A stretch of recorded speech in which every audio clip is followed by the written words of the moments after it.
2,000 years ago, the Romans perfected a secret to surviving the coldest nights without a single visible fireplace. How did subterranean furnaces and hollow walls create a silent, radiating heat that modern homes still struggle to replicate?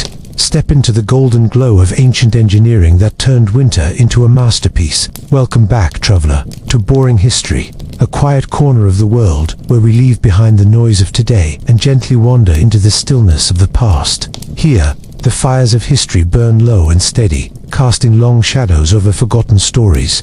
We are not here for kings and conquests, but for the quiet, strange, and sometimes unsettling moments that time nearly buried. Before you get comfy, go ahead and like the video and subscribe, only if you're actually enjoying it. Tell me in the comments where you're watching from and what time it is for you.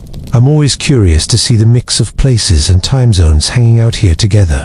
Chapter 1. A Winter Without Mercy. There is a particular kind of cold that only people who have lived without central heating truly understand. Not the cold of a morning walk before the radiators kick in. Not the brisk chill of stepping out to collect the post in December. The cold we are talking about is the kind that lives inside your house, that seeps under the door and through the walls and settles into the stone floor until the floor itself becomes an enemy. The cold that wakes you at 3 in the morning, not because of a noise, but because your own body has stopped being able to ignore it. This was not an occasional inconvenience for most of the ancient world.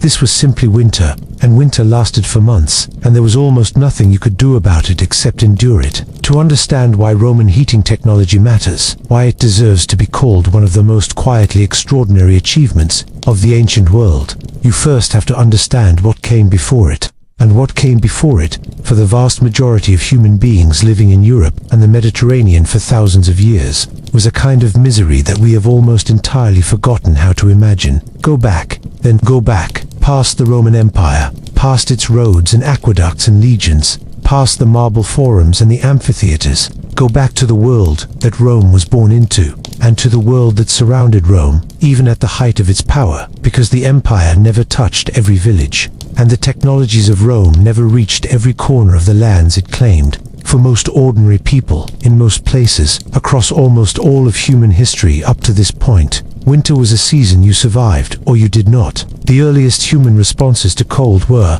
naturally, the most direct: fire, animal skins, the decision to build your home somewhere sheltered from the prevailing wind. These were not small achievements. The control of fire was arguably the single most consequential discovery in human history, and the ingenuity involved in learning to build structures that kept rain out and warmth in took tens of thousands of years to develop. But there is a vast distance between discovering fire and understanding how to move heat from one place to another, how to store it in walls and floors, how to build a system rather than just light a flame. For most of ancient history, that distance was never crossed. People lit fires, sat near them, and called it enough. In the prehistoric settlements of Europe, the roundhouses of Iron Age Britain, the longhouses of northern Germany, the pit dwellings of the early Neolithic, the approach to winter heating was functionally identical. Across enormous stretches of time and geography, you built a fire in the middle of the room, often directly on the floor, sometimes on a raised hearth of packed clay or stone. The fire heated the air immediately around it. You sat close. The people who got to sit closest were, inevitably, the most important people in the household. Everyone else arranged themselves at greater or lesser distances from the warmth, according to their status and how many other people were competing for the same heat. Children, elderly people, servants, and animals all shared the same space, not from sentiment but from necessity. Body heat is body heat, and in a cold enough building, you stop being particular about its source. The smoke was a problem that people lived with rather than solved. There were smoke holes in roofs. Yes, openings designed to let combustion gases escape upward while theoretically keeping the heat below.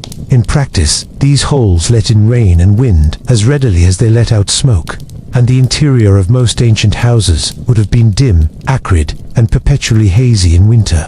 Excavations of Iron Age roundhouses in Britain have found soot deposits on the interior thatch, so thick they indicate continuous fire use over decades. The accumulated residue of countless winters burning whatever came to hand: wood, peat, dried dung.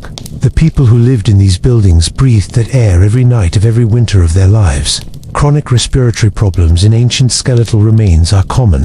This is not coincidental. The physical act of getting through a winter night deserves a moment of attention, because we tend to gloss over it in our broad historical narratives in favor of more dramatic events. A family of modest means in central Italy in the 3rd century BCE would have gone to sleep in a room that by midnight was not much warmer than the outdoor air.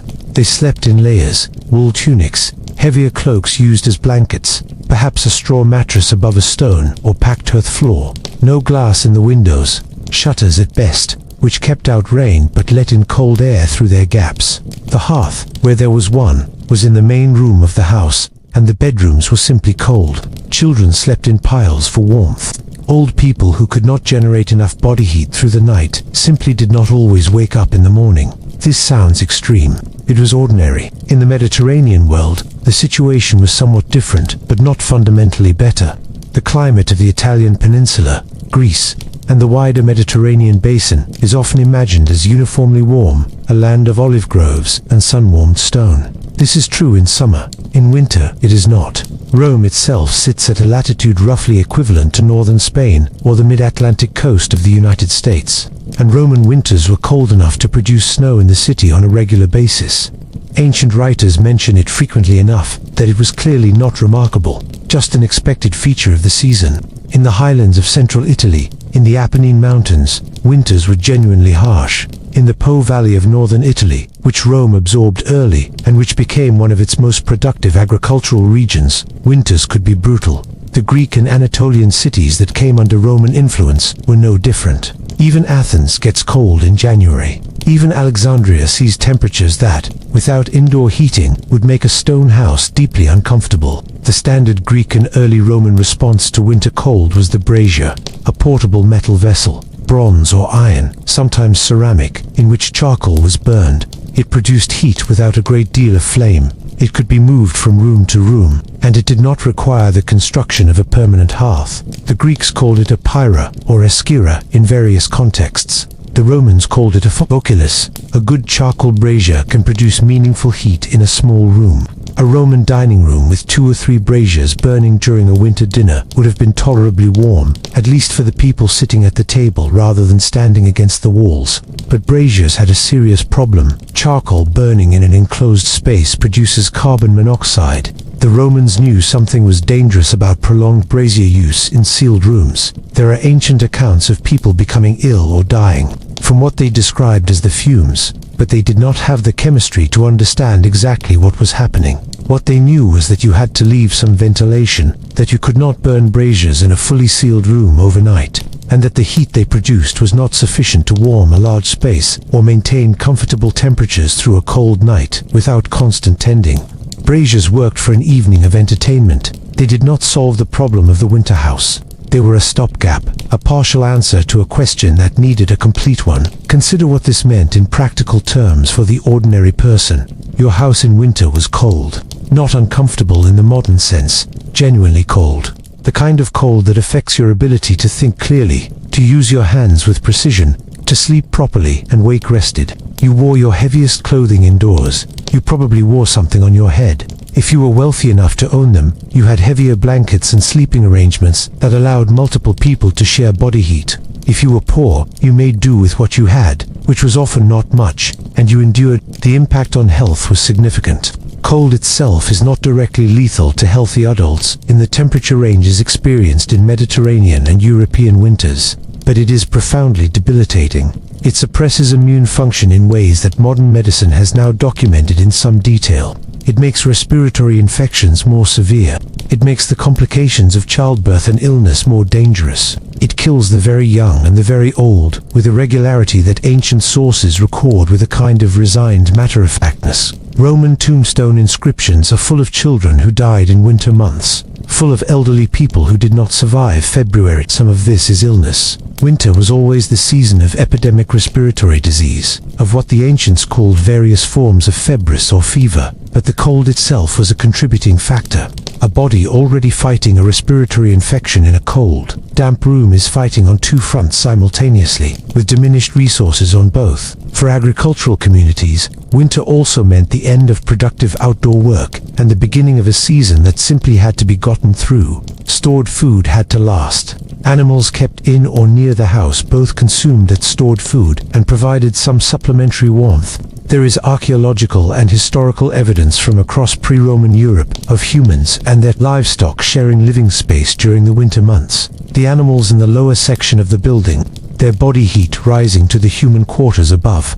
It was not romantic, but it was effective, and it speaks to how serious the problem of cold was, that people were willing to share their homes with cattle and pigs rather than freeze alone in properly separated quarters. In the upland regions of the Mediterranean, the hills of Greece, the mountains of Anatolia, the high country of northern Spain and Gaul, winter was not a season of rest, but one of active danger. Shepherd communities moved their flocks to lower ground. Mountain passes closed. Villages that were prosperous and connected in summer became isolated and vulnerable in winter. Food stores that had seemed adequate in October could look alarming by February.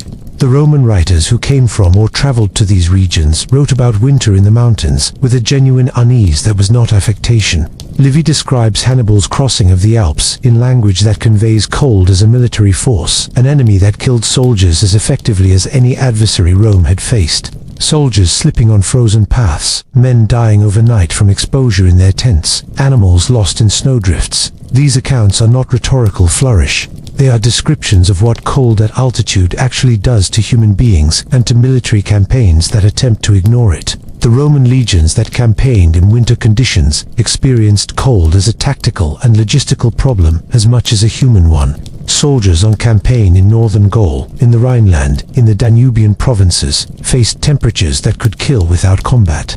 Frostbite, hypothermia, illness from exposure. The Roman military medical tradition treats cold-related injuries as a routine feature of campaign medicine. The army that solved this problem best survived in better condition to fight in spring. The legionary interest in staying warm was not incidental to the development of Roman heating technology. The legions built some of the most sophisticated hypocaust systems in the northern provinces, and they built them because they needed them to maintain combat effectiveness over long winter months in northern climates. The urban poor of Rome itself, the hundreds of thousands of people living in the multi-story apartment buildings called insullae that crowded the cities. Neighborhoods faced their own version of the cold problem. The insulae were notorious even by the standards of ancient writers who were not generally given to humanitarian concern about the poor. They were tall, cramped, frequently made of inferior materials, and they burned down with alarming regularity. In winter, they were cold. The ground floor units, which were warmer and more solid, went to people who could afford them. The upper floors, cheaper and more dangerous, went to the poor. Those upper floors, high above the city's streets, caught the wind and got very little sun. There were no fireplaces. The fire risk in wooden-framed multi-story construction was too serious, and braziers were the only option, used with whatever caution the carbon monoxide threat demanded. Juvenal, writing in the late 1st and early 2nd century CE, describes the life of the urban poor in Rome with a bitter specificity that has made his satires invaluable to historians. His poor Romans wear all their clothes at once, sleep badly, cannot afford enough fuel, and regard winter as simply one of many reasons that life in the city is a grinding ordeal. The tone is satirical, but the underlying facts are corroborated by archaeology and by other sources. The poor were cold. They stayed cold. And this was true even in Rome, the most sophisticated city in the world. At the height of its power, the wealthy were not cold in the same way. They had more fuel, more layers, more servants to tend fires, but they were not genuinely warm either. Not in the way that good heating makes warmth a background condition of life, rather than something you actively manage. A rich Roman senator in his townhouse in January, sitting near his braziers in his heavy woolen toga and his indoor shoes, was more comfortable than his tenant farmer in the Apennines, or his slave in the outbuilding. But he was still cold by any modern standard. His dining room was tolerable. His bedroom, without any fire burning through the night because of the carbon monoxide risk, was genuinely cold by morning. His floor, always his floor, was stone or tile, cold enough that you put your shoes on immediately upon rising, and kept them on all day. There is a reason that Roman writers describe warm rooms and warm floors with such evident pleasure when they encounter them. Pliny the Younger, a man of substantial wealth and sophisticated tastes, writes about the heated spaces in his villas with the unmistakable appreciation of someone who still regards such things as worth remarking on, as a genuine comfort that elevates a day, rather than simply a neutral background condition. Martial catalogues the small pleasures of a good Roman winter with a directness that tells you these pleasures were real and valued. The warm bath, the heated floor underfoot, the room where cold simply cannot penetrate. These are not throwaway mentions. They are the specific pleasures that a person notes when they have experienced enough of the alternative to know the difference. The paleopathological evidence adds to this picture from below. Researchers studying skeletal remains from Roman and pre-Roman burial sites have documented patterns of respiratory disease markers, changes to bone surfaces near the sinuses and the pleural cavity that reflect chronic inflammation from breathing cold, smoky air over many winters. These patterns are more pronounced in populations from the periods and places where heating technology was absent or primitive. They are quieter in populations living in well-heated Roman period contexts, though they do not disappear entirely. Better heating made people healthier in ways that left traces in the bones. The improvement was real, even when modest. This is the world into which the hypocaust was born, not merely as a luxury, though it was certainly that too. It was born as an answer to a problem that had plagued every human settlement in every climate, with a real winter for as long as there had been human settlements. How do you keep a building warm, not just warm enough to survive, but genuinely, sustainably, comfortably warm throughout the night, throughout the day, without smoke in the living space, without the risk of carbon monoxide in a sealed room, without constant attention, in a building large enough to hold the life of a prosperous household? The Romans were going to solve this, but they did not do it overnight, and they did not do it in isolation, and the story of how they arrived at their solution is worth telling carefully. Before we reach the hypocaust, we need to understand something about the people who built it, their obsessions, their values, their very particular relationship with the idea of physical comfort.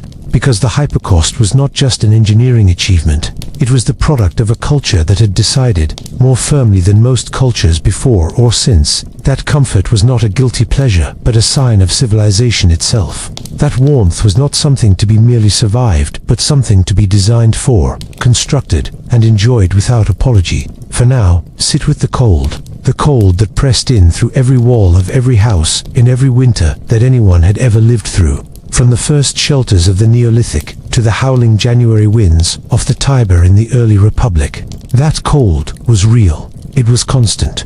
And for a very long time, it had no answer. Then the Romans found one. Before the Romans changed everything, winters simply had to be survived. Chapter 2. The Roman obsession with comfort. There is a word in Latin that does not translate cleanly into English, which is itself revealing. The word is ostium. It is usually rendered as leisure, or rest, or idleness, but none of those translations quite captures what Romans meant by it.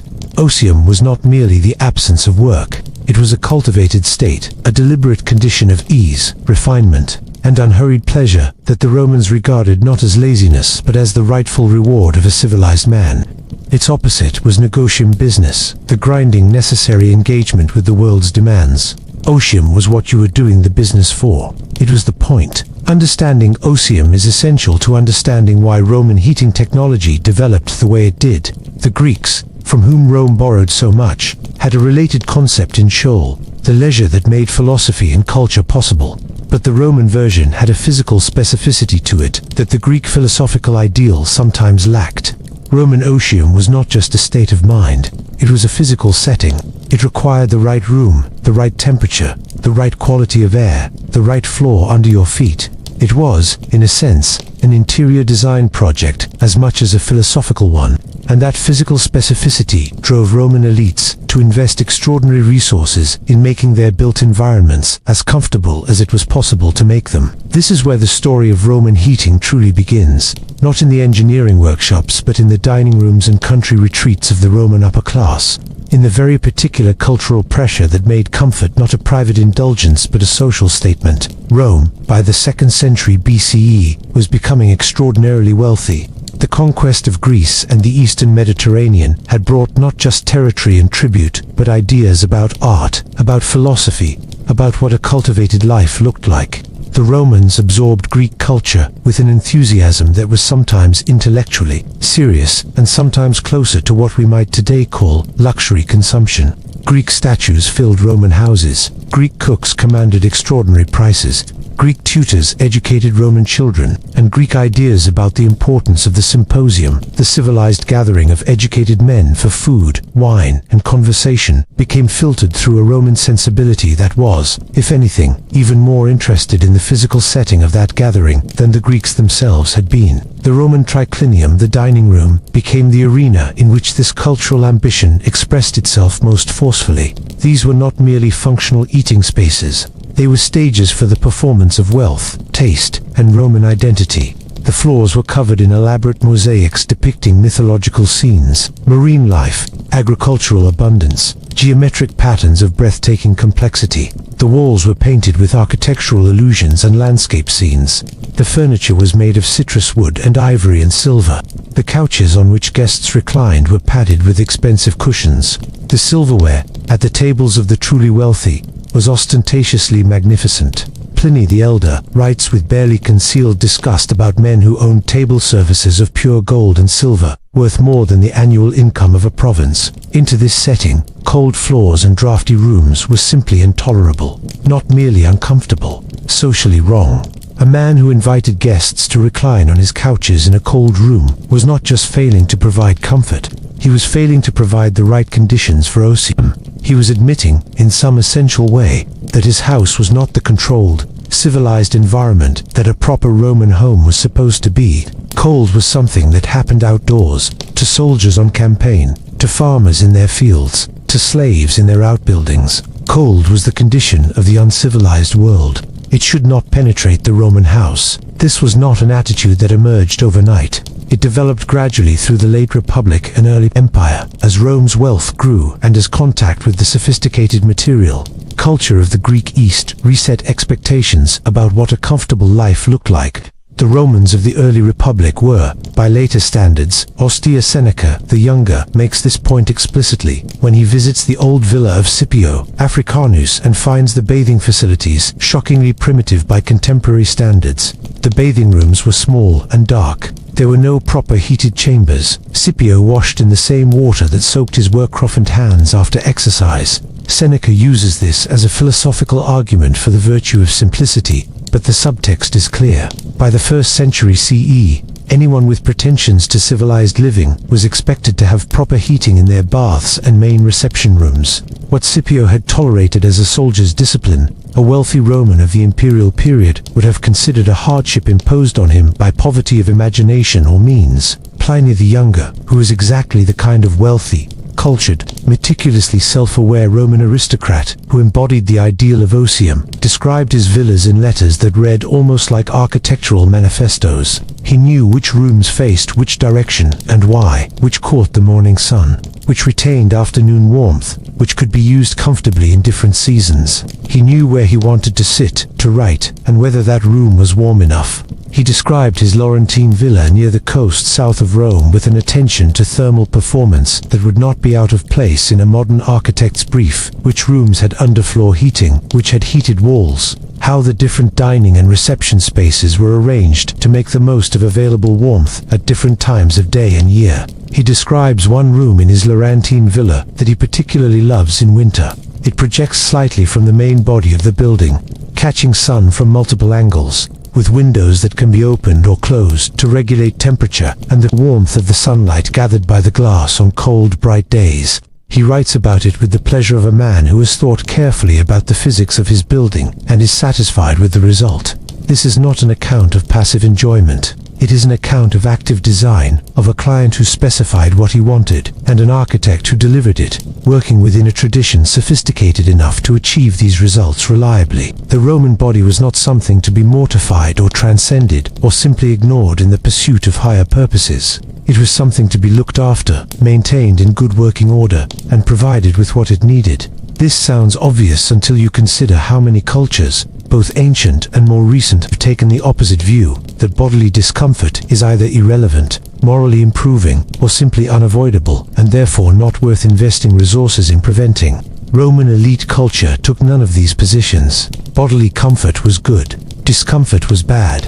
The resources of wealth and engineering should be directed toward the elimination of unnecessary suffering, including the suffering of being cold in your own home during the months when a cold home was what an ordinary person simply had to accept. This attitude extended in an interesting direction into the Roman understanding of health. The physicians who practiced in the Roman world, many of them Greek by origin, working in a tradition that stretched back to Hippocrates, had developed sophistication theories about the relationship between environment and physical well-being.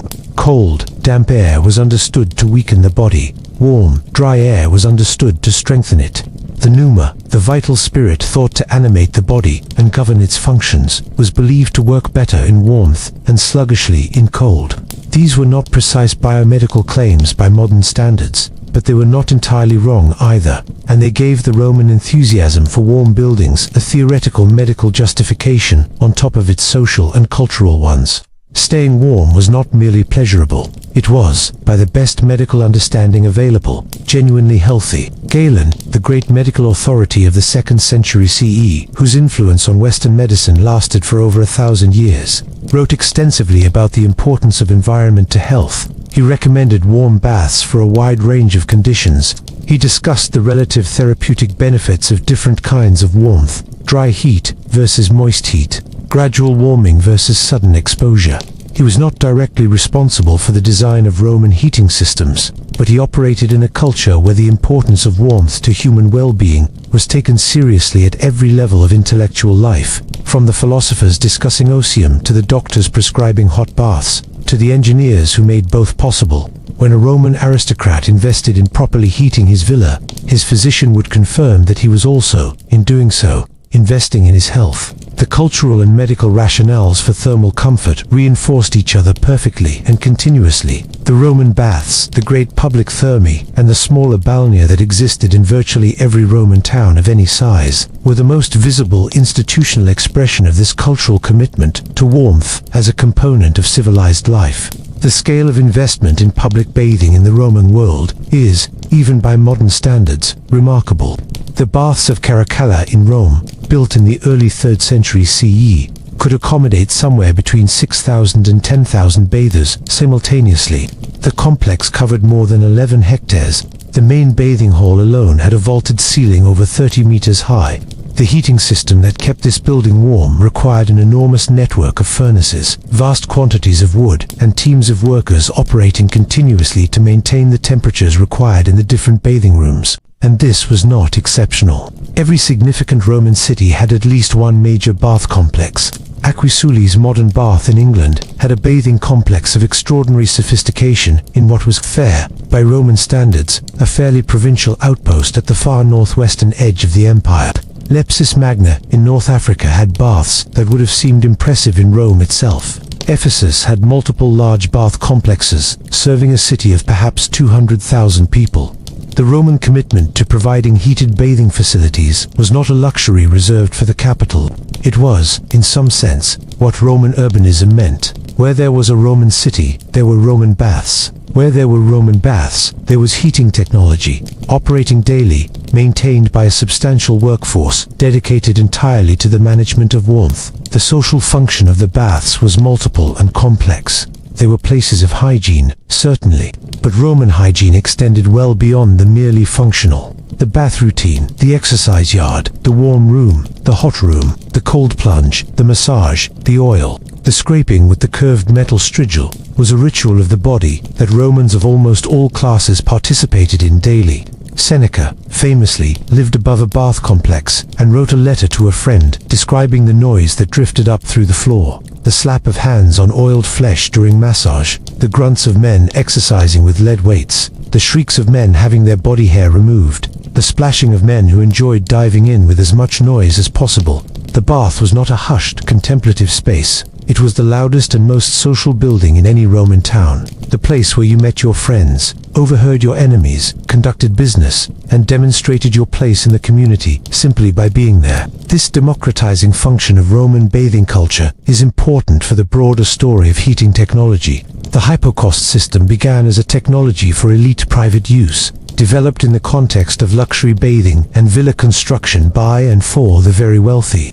But the public baths had already established, in the Roman cultural imagination, that superior heating technology was not merely a private indulgence of the rich. It was something that a properly organized society should provide for its people. The Roman public across a wide range of social positions had been educated by daily experience with heated baths in what warm floors felt like, what the graduated temperature sequence of a well-designed bath suite offered, what the difference was between a building that managed heat properly and one that did not. That experience was cultural infrastructure for the spread of domestic heating technology into private buildings of increasingly modest scale. The wealthy provincial landowners who built heated villas in Roman Britain and Gaul had almost certainly experienced the hypocaust, first in the public baths of their local towns, Roman towns that had been built with bath complexes as a matter of standard urban provision. They knew what warm floors felt like, not as an abstract concept but as a physical experience they had every week. They knew the difference between a tepidarium that was properly calibrated and one that was either too cold or too aggressively hot. They came to their architects, not as people hearing about a new technology for the first time, but as people who had been living with it in public buildings for years and had decided they wanted it in their private lives. The competitive dimension of Roman display culture drove the investment harder still. When one wealthy senator built hypocausted reception rooms in his townhouse, his equally wealthy neighbor began to think about whether his own arrangements were adequate. When the fashion for elaborate heated country villas took hold across the late Republic and early Empire, it spread through the upper classes with the logic of all competitive display, not just to have the thing, but to have it more elaborately, more reliably, more elegantly than the man in the next valley.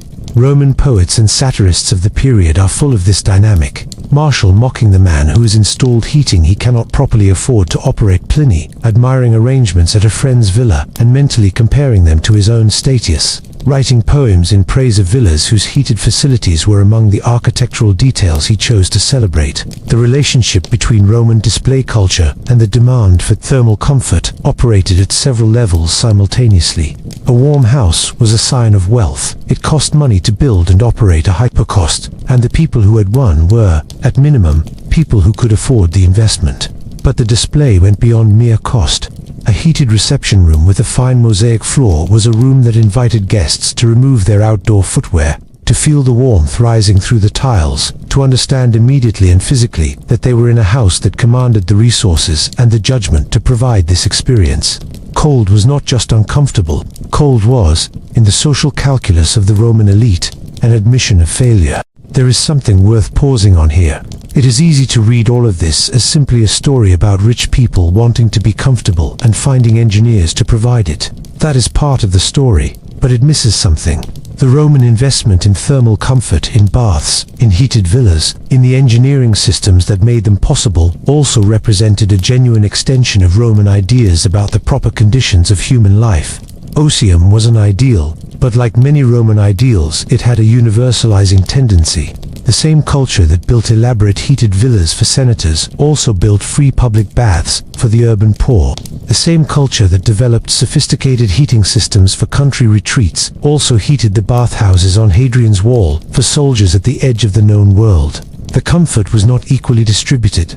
Nothing in the Roman world was, but the idea that warmth was a legitimate human need that engineering could and should address, rather than an impossible dream or an undeserved luxury, was genuinely and characteristically Roman, and it came from this culture of Osium, this very specific Roman conviction that civilized life required certain physical conditions, and that those conditions were worth building for. The cold that ordinary people had simply endured for thousands of years was, in the Roman worldview, a problem. Problems had solutions. The solutions required engineering, labor, and investment, but they were findable, and finding them was part of what it meant to be Roman. To be Roman was to expect warmth, even in December. Chapter 3. The Engineer's Mind. How Romans solved problems. Marcus Vitruvius Pelio was not a famous man by the standards of his age. He served as a military engineer under Julius Caesar, worked on artillery and siege equipment, later turned to the design and construction of buildings.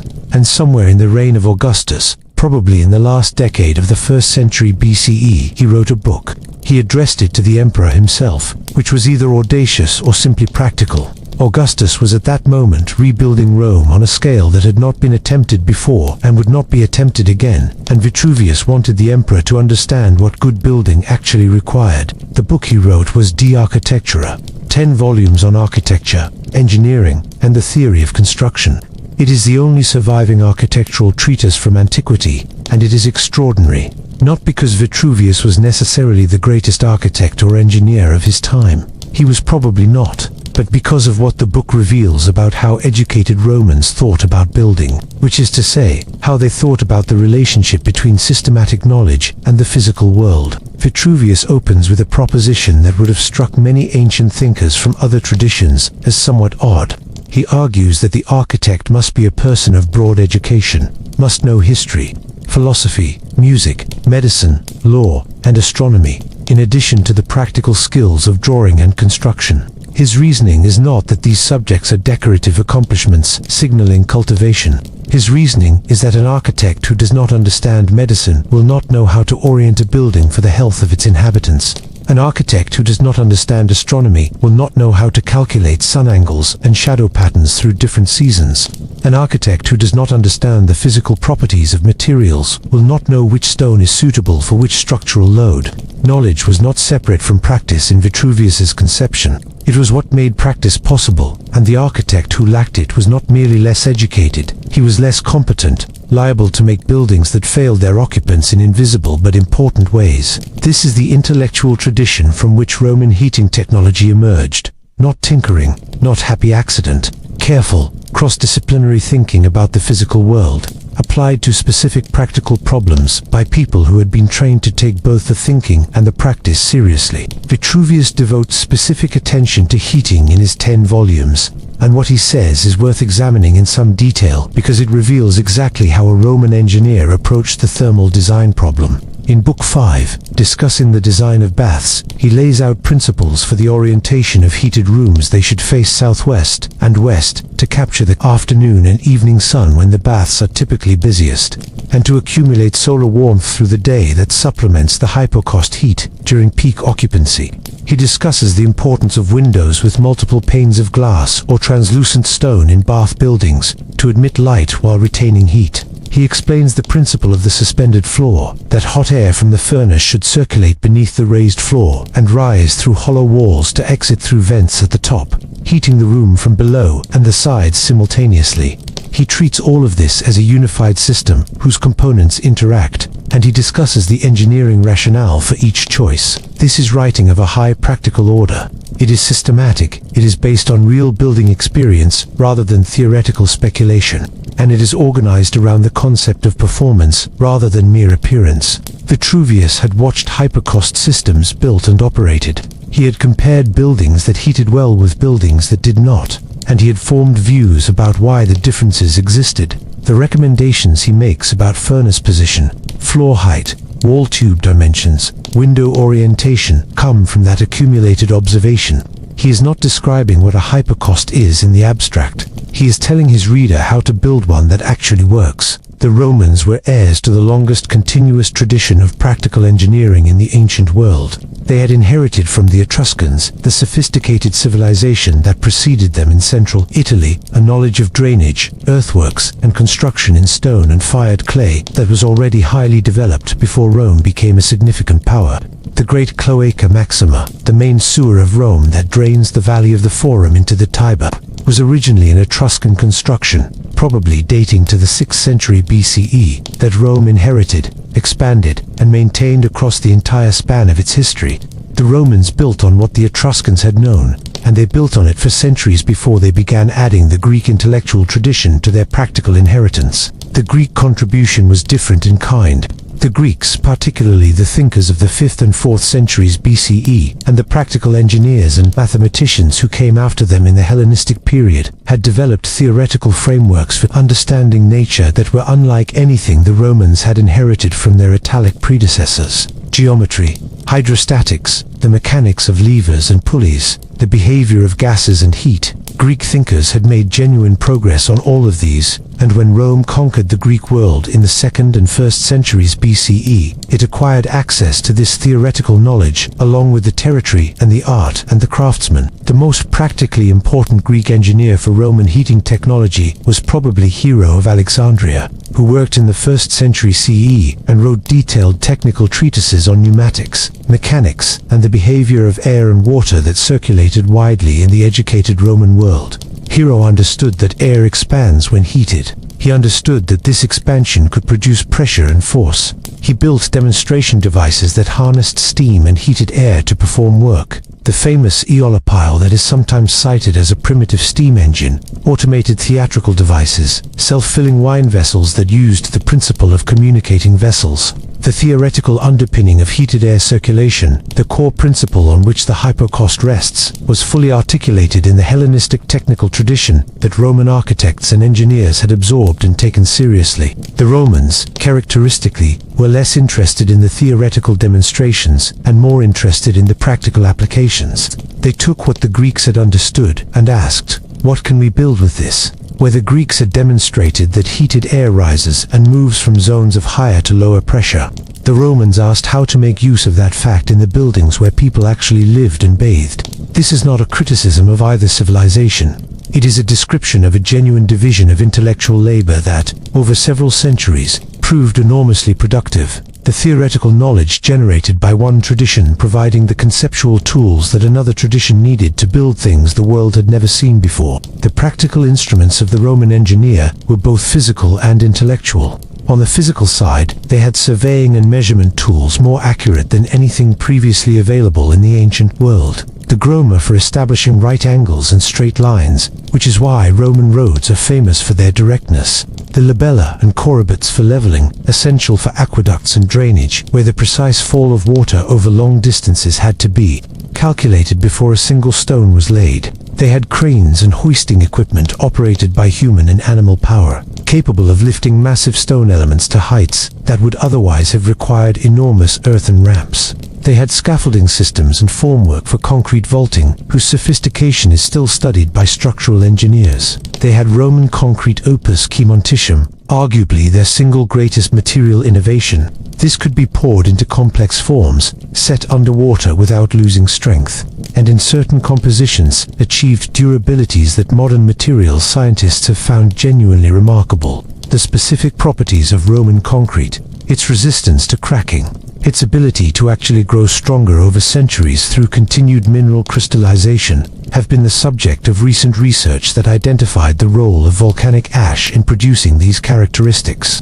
The Romans used this volcanic concrete not because they had analyzed its chemistry, but because generations of builders had discovered empirically that certain material combinations produced structures that outlasted everything else. That empirical discovery, tested and refined across centuries of construction practice, was engineering knowledge of the highest practical order. On the intellectual side, they had the tradition that Vitruvius represented, a habit of systematizing practical knowledge, of writing it down, of arguing about what worked and why, of transmitting it from master to apprentice and across generations in ways that allowed understanding to accumulate rather than simply repeat. Roman building firms, the Aphacene that undertook large construction projects, maintained stores of technical knowledge, trained craftsmen in specific specialties, and operated across provinces in ways that spread both techniques and the workers who knew them.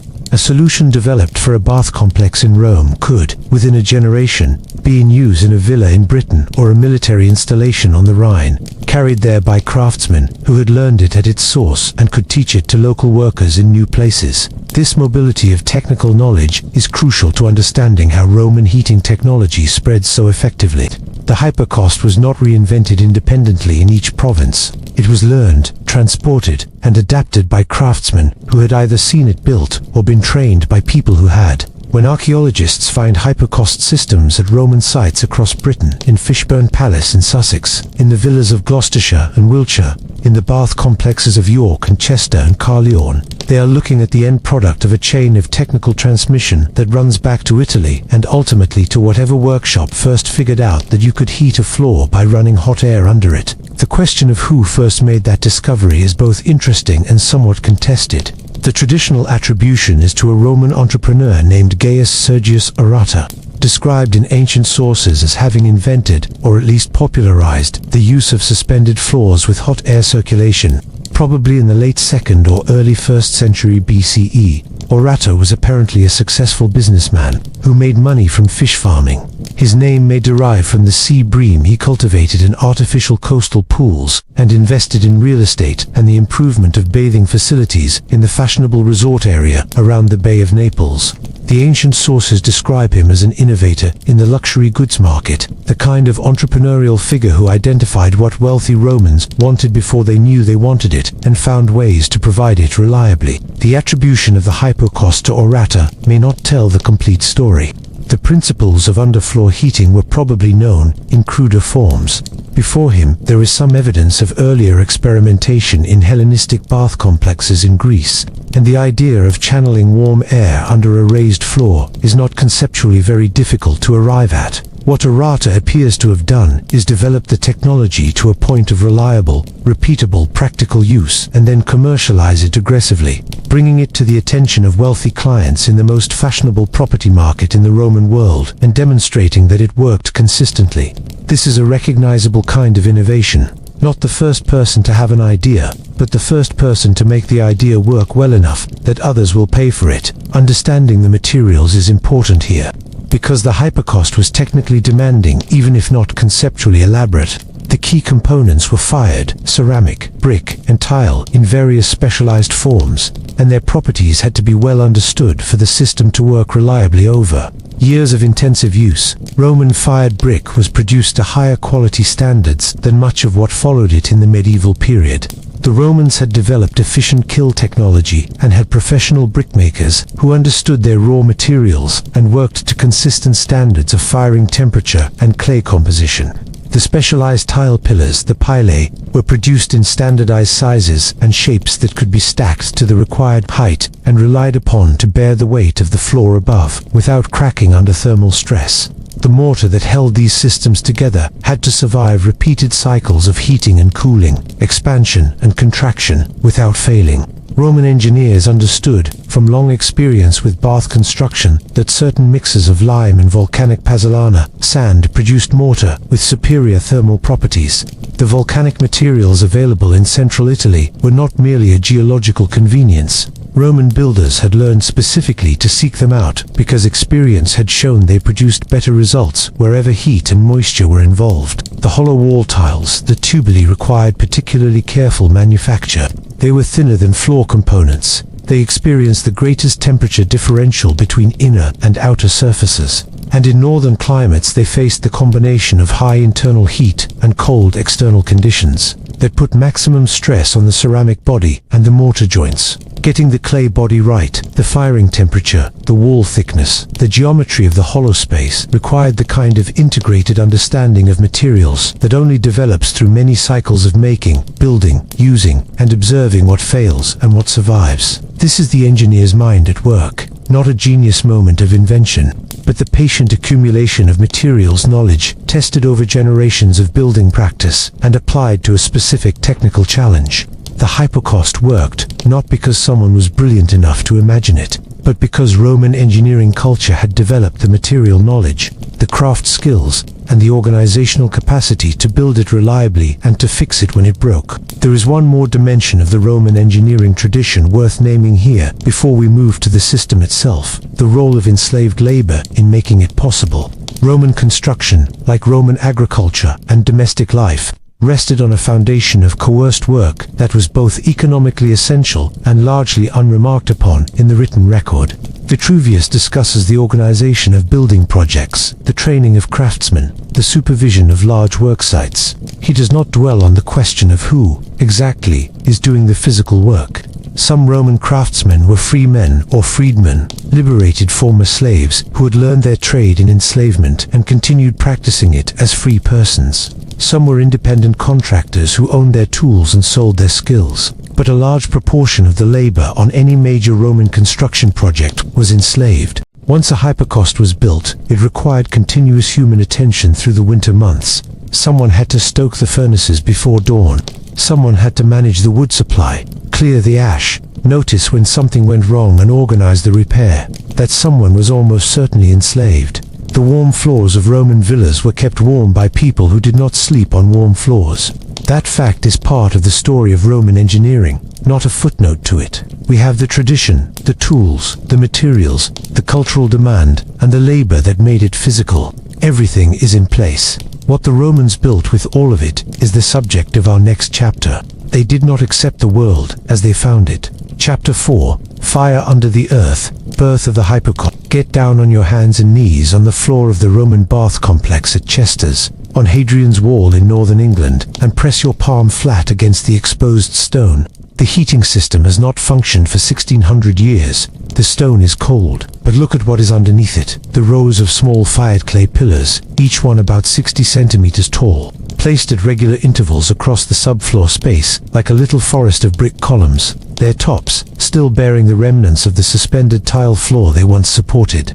Look at the gap they created, the hollow channel between the earth below and the floor above, through which hot air once flowed continuously, while Roman soldiers stood in the room above and felt the warmth rising through the tiles into the soles of their feet. This is the hypocaust, not a complicated machine, not a technological mystery requiring specialist knowledge to understand.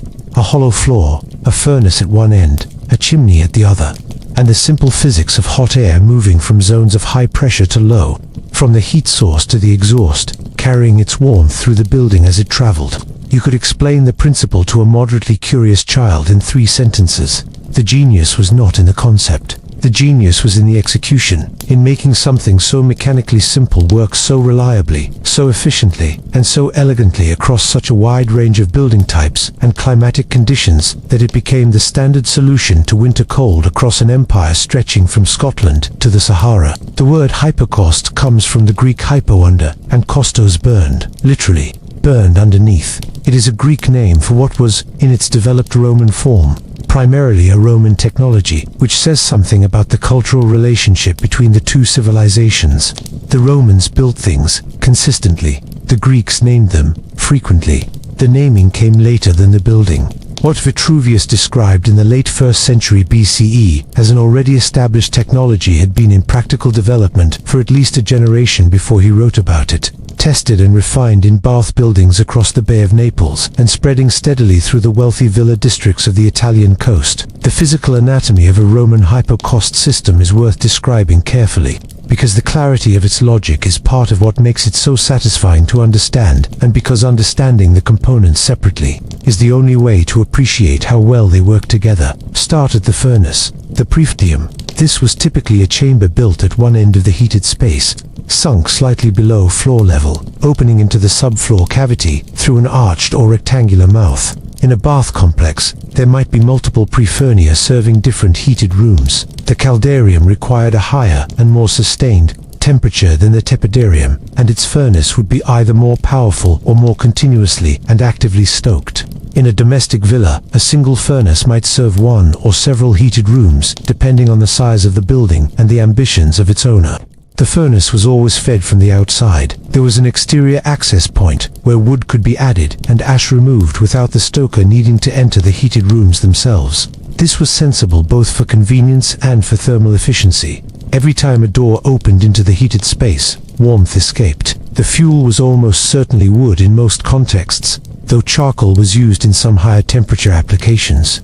Wood was cheaper and more widely available across most of the Roman world, and hypocaust furnaces did not require the extreme heat that ceramic or metalworking furnaces demanded. What they needed was sustained, consistent, long-duration heat rather than brief intense bursts of flame. A furnace built up to a good deep bed of coals would hold its temperature far longer than one fed with fresh wood constantly, and the management of that coal bed, knowing when to add fuel, how much to add, how to bank it for the overnight hours, was a practical skill that experienced furnace operators developed and refined over years of winter work. There was nothing automatic about it. The warmth of the room above was a function of the judgment of the person below. From the praefurnium, the hot combustion gases, hot air, water vapor, carbon monoxide, carbon dioxide, the invisible products of wood combustion, flowed into the subfloor cavity. This cavity, the suspensora, was the heart of the system.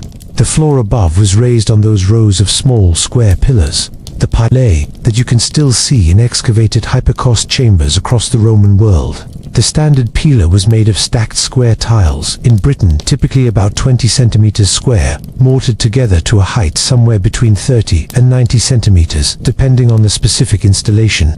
The variation in pilae height was deliberate and consequential. Taller pilae created a larger airspace and potentially better heat distribution across a wide floor area, while shorter ones reduced thermal mass but could compromise airflow if the cavity became too shallow relative to its length. Above the pilae sat the suspensor, the suspended floor, typically a layer of large flat tiles, bipedals, about 60 centimeters square, laid across the tops of the pilae to form the primary structural floor surface. Above the bipedals might be another layer of concrete, then the decorative surface, mosaic in a high-status room, opus signinum in a bath space, plain tile or stone in a more utilitarian area. The total thickness of the floor construction could be considerable, 10 to 20 centimeters of layered materials above the bipedals in some cases, and this thermal mass played an important and sophisticated role in the system's overall behavior.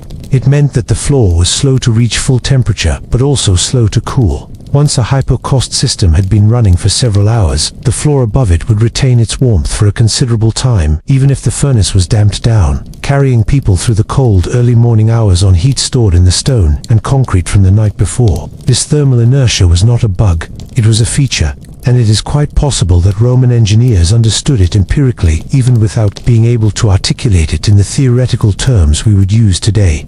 A floor with high thermal mass smoothed out the fluctuations of the furnace. The cold hour before dawn when the night stoker had let the fire drop, the gradual return to temperature as fresh wood was added, the slower cooling of an afternoon when the system was operating at reduced intensity.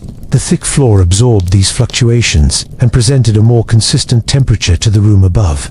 People living in these buildings would have experienced this as reliable, stable warmth, the kind of warmth that persists through the night, rather than the fitful warmth of a fire that must be constantly tended to remain useful. The gases moving through the subfloor cavity were hotter than the room above required, and they gave up much of their heat to the thermal mass of the floor construction as they passed beneath it. The floor absorbed that heat and re-radiated it upward, gently and evenly, across the entire floor surface into the room above. This is radiant heating, the same fundamental principle that governs modern underfloor heating systems, whether heated by hot water pipes or electrical elements, and it has real thermal advantages over other forms of heating that the Romans understood empirically, if not theoretically. Radiant heating from below is efficient because heat rises naturally. You are working with, rather than against, the physical behavior of warm air. It is comfortable because the warmth is distributed evenly across the whole floor surface rather than concentrated near a single point source. And it is clean, in the most practically important sense. No combustion is happening in the room itself. The smoke and gases are entirely below the floor, isolated from the breathing space of the building's occupants. The gases, having given up much of their heat to the floor above as they moved through the subfloor cavity, needed somewhere to go. Left to accumulate, they would have cooled and stagnated, losing their ability to carry heat and eventually reversing the draft through the system. The Roman solution to this exhaust problem was both elegant and doubly useful. They built hollow walls. The tubuli, hollow rectangular ceramic tiles with openings on two sides, were stacked to line the walls of heated rooms, creating vertical channels through which the spent gases could rise and exit through the roof or through vents at the upper wall. As these partially cooled gases rose through the wall channels, they released their remaining heat to the wall surfaces, which re-radiated it into the room. In a well-designed hypocaust installation, the room occupant was surrounded by warm surfaces on three sides below eye level: warm floor, Warm floor, warm walls, with the ceiling and any uninsulated exterior wall surfaces being the only truly cold elements in the thermal envelope. What does the archaeological record tell us about how widely and how consistently this system was built? The answer is, quite a lot, across an extraordinary geographic range. Hypocausts are among the most durable and archaeologically recognizable features of Roman period sites. The fired clay components, pilae, bipedales, tubuli survive extremely well in the soil. They do not rot, they do not corrode, and their distinctive forms are immediately recognizable, even in fragmentary condition.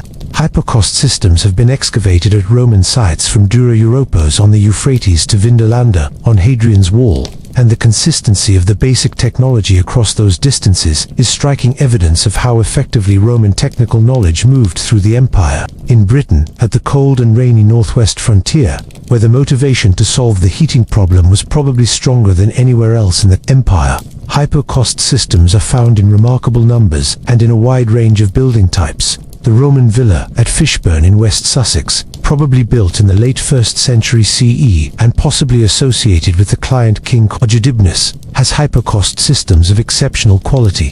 The pilae are carefully laid, their heights consistent across large floor areas, and the building shows evidence of multiple phases of hypocaust renovation and improvement across its long occupation history. Earlier systems upgraded, new rooms added to the heated zone, the whole thermal performance of the building progressively enhanced. This is not a static installation but a living technical system, improved by people who understood what it was doing and knew how to make it do it better. The villa landscape of the Cotswolds and surrounding region, one of the most intensively Romanized agricultural zones in Roman Britain, shows hypocausts in dozens of excavated buildings across a wide range of scales and levels of investment. Modest farmhouses with a single heated winter room, medium-sized estate centers with multiple heated reception rooms and a separate bath suite, large villa complexes with fully hypocausted main wings, elaborate mosaic floors over their heated substructures, and bath suites that rival the public facilities of nearby towns in their sophistication. The spread across this range of building sizes tells you that the technology was not exclusively for the very wealthy. It was accessible to anyone in the Roman period British countryside who had achieved a certain modest threshold of prosperity and wanted to live in something approaching Roman comfort. At the far northern edge of Roman Britain, on Hadrian's Wall itself, the legionary bath complexes of the frontier garrisons show hypocaust systems of considerable sophistication operating in one of the harshest climates in the Roman world. Chester's Housesteads, Burdoswild, Vindolanda, these military bath buildings, constructed for soldiers drawn from across the entire empire, many of them from much warmer climates in North Africa, the Middle East, and the Mediterranean, had to function reliably in the uplands of Northumberland, where winters are genuinely bleak. The fact that they did function, that hypocaust technology could be successfully operated on the Northumberland moors in January, is among the strongest testimonies to the robustness of the engineering. This was not a solution that only worked in Italian sunshine.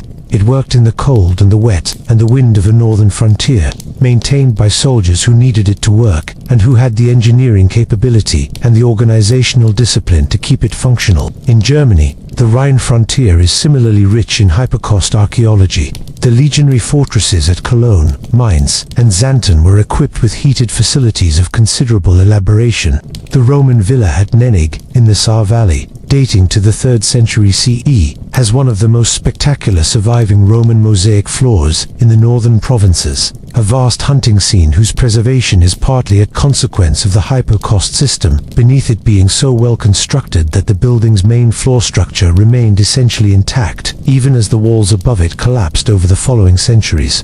The mosaic survived because the floor that carried it was engineered to last. There is one detail about hypocaust operation in practice that is easy to overlook, but which says something real about how the system was experienced by the people who lived with it. The floor temperature in a heated room was not constant. In the caldarium of a bath, where temperatures could reach 45 to 50 degrees Celsius at floor level, bathers wore wooden-soled sandals. The floor was too hot to stand on barefoot. In a domestic reception room, the floor temperature would have been considerably lower, perhaps 25 to 30 degrees on a cold December day, dropping toward ambient temperature on milder days when the furnace was running on reduced fuel. Managing these temperatures, preventing overheating in the bathhouse hot room, maintaining minimum warmth through a long winter night in the villa's dining room, was a practical skill that the people who operated these systems developed over seasons of careful observation and adjustment. Marshall, writing in the late 1st century CE, mentions in passing the pleasure of a warm floor in winter, the feel of heated stone through the sole of a shoe, the comfort of stepping onto a floor that carries heat upward into a cold room. He mentions it the way you mention something familiar and pleasant, not as a wonder or a novelty, but as a known comfort of civilized life. By his time, in Rome, in a prosperous household, a warm floor in winter was something you simply expected. That expectation, that comfort requiring extraordinary engineering to produce, had become so routine as to be unremarkable, is perhaps the most revealing thing about the hypocaust. It worked well enough, and was widespread enough, that Romans stopped marveling at it, and simply relied on it. That reliance required human labor on a scale we need to examine more honestly. The furnace did not stoke itself. The wood did not arrive at the praefurnium by any means other than human hands carrying it. The system that produced such comfortable warmth for those who lived above it was sustained by people who lived very differently, who worked in the cold and the smoke, so that others could stand on warm floors and discuss philosophy and eat well and sleep soundly. That story deserves its own chapter. Beneath every elegant floor, a secret furnace breathed. Chapter 5. The builders and the slaves who made it work. Before the floors were warm, they were built. Before they were built, someone cleared the ground. Someone dug the subfloor cavity to the correct depth. Someone manufactured the pilae tiles in a kiln somewhere nearby, or transported them by cart from a production site many miles away. Someone mixed the mortar, not just any mortar, but the specific pozzolanic lime mix that would survive repeated heating and cooling without cracking at the joints. Someone set each pilae column in place with the level precision that the system required to low, and the floor above would sag toward the ground. Too high and the air circulation would be compromised, each column needing to stand within a fraction of an inch of the same height as its neighbors across a subfloor that might cover hundreds of square meters of floor space. Someone laid the bipedals tiles across the pilae tops. Someone poured the concrete leveling layer. Someone set the mosaic tesserae, piece by piece, across the surface of a floor that would not even be the most visible part of the achievement, that the jewel-like surface above concealed a thermal engineering system below, being, in some ways, the most remarkable thing about it. And then, when the building was finished and the winter came, someone stoked the furnace. Every morning before the household woke, every evening as it grew dark, through the night, if the cold was severe enough to require continuous heat, someone managed the wood supply, ordered or collected, split, dried, stacked in sufficient quantity to last the winter season, fed into the praefurnium at the right rate to maintain floor temperature without wasting fuel or allowing the system to overheat. Someone cleared the ash that accumulated in the furnace chamber with the regularity that any sustained fire produces. Someone noticed when a tile in the subfloor cracked, perhaps heard the muffled sound of a bipedalist settling, or noticed a patch of floor that was cooler than its neighbors, and organized the repair before the damage worsened or the floor above began to subside. This was the daily reality of Roman heating, not the warm floor and the comfortable reclining figure above it, which is what the archaeological record and the literary sources mostly preserve, but the continuous, unglamorous, physically demanding work of maintaining the system that produced the warmth. Almost all of it was done by enslaved people, and almost none of them left names in the record. Roman slavery was so fundamental to the economy and daily life of the Roman world that it is genuinely difficult to discuss Roman technology, Roman architecture, or Roman material culture without discussing it. Modern estimates of the enslaved population of Roman Italy at the height of the empire's power range from 20 to 30% of the total population, somewhere between 2 and 3 million. People in Italy alone, with millions more across the provinces. These were not people on the margins of Roman economic life. They were the workforce on which Roman productive life depended, in agriculture, in manufacturing, in construction, in domestic service, and in the operation and maintenance of the buildings and infrastructure that defined Roman civilization. In the construction of hypocaust systems, specifically, enslaved labor was present at every stage.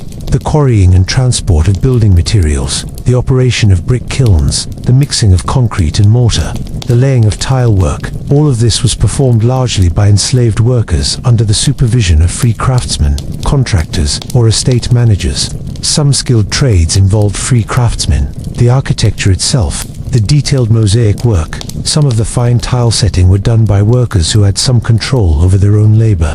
But the bulk of the physical work on any large construction project was enslaved, and there is no reason to think hypocaust construction was exceptional in this regard. The brick stamps that survive from Roman tile production sites across the empire are an indirect record of this. Many Roman bricks carry impressed stamps identifying the workshop, the owner, and sometimes the date of manufacture. These stamps allow archaeologists to trace the movement of materials and reconstruct something of the economics of the construction industry. What they also reveal is that many large brick and tile production facilities were owned by wealthy individuals, including, in several documented cases, members of the imperial family who operated them using enslaved labor to produce standardized products for the open market. The pilae that held up a wealthy senator's heated floor might have been manufactured in an imperial brickyard by enslaved workers, transported by a contractor using enslaved cart drivers, and laid in the building by a construction gang that was partly or wholly enslaved. At each step of the production chain, the people doing the physical work were overwhelmingly likely to be people with no legal status as free persons. The domestic slaves who maintained the heating systems of private villas are almost entirely invisible in the written record. Roman literature was written by and for the educated elite, and it treats domestic slaves as a kind of furniture, present but unremarked upon except when they are being managed, disciplined, praised for exceptional service, or used as comic material. The hypocaust furnace stoker does not appear in Roman poetry, or in the letters of Roman aristocrats, except as a background assumption. Of course someone is tending the furnace, just as of course someone is cooking the food and cleaning the rooms and fetching the water and making the beds. The fact that these tasks are not discussed is itself evidence about how the enslaved were regarded as a condition of life, rather than as people whose labor deserved acknowledgement, or whose working conditions were worth describing. We can reconstruct something of the stoker's working conditions from the physical evidence alone. The praefurnium, the furnace chamber, was a low space, typically accessed from outside the building through an opening that might be as small as 60 by 60 centimeters. The interior was hot, smoky, and uniformly covered in soot. In a working hypocaust, the furnace chamber would have been extremely uncomfortable to enter at any stage. The stoker typically operated from the outside, pushing wood through the furnace mouth with a long implement, managing the fire without entering the chamber. The ash chamber below the furnace grate required periodic clearing, scooping or raking ash while heat radiated from above. Wood had to be carried to the furnace position throughout the day and night during the winter season. This was heavy, repetitive, unremarkable, and endless work. The person doing it was almost certainly not doing it by choice. Managing a hypocaust furnace through a winter night required remaining close to the building on call, alert to changes in furnace temperature, and responsive to the needs of the heated rooms above. In a large villa with multiple heated rooms served by multiple furnaces, this was not a one-person job. There would have been a team of enslaved workers whose winter duty was managing the heating system, checking temperature, adding fuel, clearing ash, carrying wood through the dark hours while the household slept above them on warm floors. These workers did not sleep on warm floors. Their own sleeping quarters, typically in outbuildings or unheated sections of the main building, were as cold as any house without a hypocaust in any other period of history. The people who maintained the warmth did not share in it. In the large bath complexes that served Roman cities, the scale of the heating operation was considerably larger, and the conditions of the workers maintaining it correspondingly harder. The baths of Caracalla in Rome were heated by a network of furnaces in a subterranean corridor system running beneath the entire building complex, a network whose full extent has been mapped by modern archaeological survey and is genuinely impressive in scale. Dozens of individual furnace chambers connected by underground passages allowed stokers to move between furnaces without appearing at street level. The people who worked in these passages during the baths operating hours were doing so in a smoky, dimly lit, hot underground environment for many hours at a stretch, maintaining a system that served thousands of bathers on the floors above who would never see them. The fuel requirements of the large bath complexes were staggering. The baths of Diocletian, built in Rome in the early 4th century CE, and the largest such complex ever constructed in the city, is estimated to have consumed something in the region of 10 tons of wood per day during the winter operating season. This is almost incomprehensible to a modern sensibility used to gas or electric heating, the equivalent of what a substantial forest produces annually, burned in a single day's operation of a single building. The logistics of this fuel supply, the growing, cutting, splitting, drying, transporting, storing, and delivering of wood in these quantities across an enormous city, required an organizational infrastructure almost as complex as the baths themselves, and was staffed overwhelmingly by enslaved and low-paid free labor working in the timber yards, on the carts, and at the furnace mouths. The skilled workers who actually built hypocaust systems occupied a somewhat different position in the Roman labor hierarchy, and their story is slightly more visible. Roman building craftsmen, the fabbri, the structors, the musiveri, who laid mosaics, could be enslaved, freedmen, or free workers depending on context. In the towns and cities of Roman Italy and the western provinces, there is evidence for organized guilds, or collegia, of building craftsmen that included free workers organized around shared professional identity. Building contractors, the redemptors, who took on construction projects for a fixed fee, were often free men of modest wealth, who built their businesses on a combination of their own skills and the labor of workers they employed or owned. The craftsmen who laid hypocaust pilae were doing precise, skilled work that deserves recognition as such. Each column had to be set square, level, and at the correct height relative to its neighbors. The mortar joints had to be consistent and fully bonded. The spacing between columns had to be close enough to support the bipedals, tiles above without sagging between supports, but not so close as to restrict airflow in the cavity below. In excavated hypocaust installations that have been measured carefully by archaeologists, the consistency of pilae spacing and height across large floor areas is striking. The kind of consistency that only comes from experience, from having done the same task many times and developed an accurate physical intuition for what level and square actually feel like in practice. These craftsmen knew their work. They were skilled, and they were skilled in ways that mattered to the performance of the buildings they built. There is archaeological evidence at multiple Roman sites for the repair and renovation of hypocaust systems, modifications that show earlier installations being upgraded, pilae columns being replaced, floor levels being adjusted, wall tube systems being added to buildings that originally had only underfloor heating. Large estate villas in Britain and Gaul, often in continuous occupation for several generations, show this kind of incremental hypocaust improvement clearly in their archaeological stratigraphy, layer upon layer of decisions about how to make the heating system work better. The same craftsmen, or their successors and apprentices, came back to buildings they had worked on before. There was a relationship, however transactional, between the people who built these systems and the buildings they served over the long term. The geographic spread of hypocaust technology was in part the spread of the craftsmen who could build it. When Roman military units moved to new frontier postings, they brought their construction capabilities with them. The legions were engineering organizations as much as fighting ones, and the ability to build fortifications, roads, bridges, and the bath complexes essential to legionary life was part of standard military training and organization.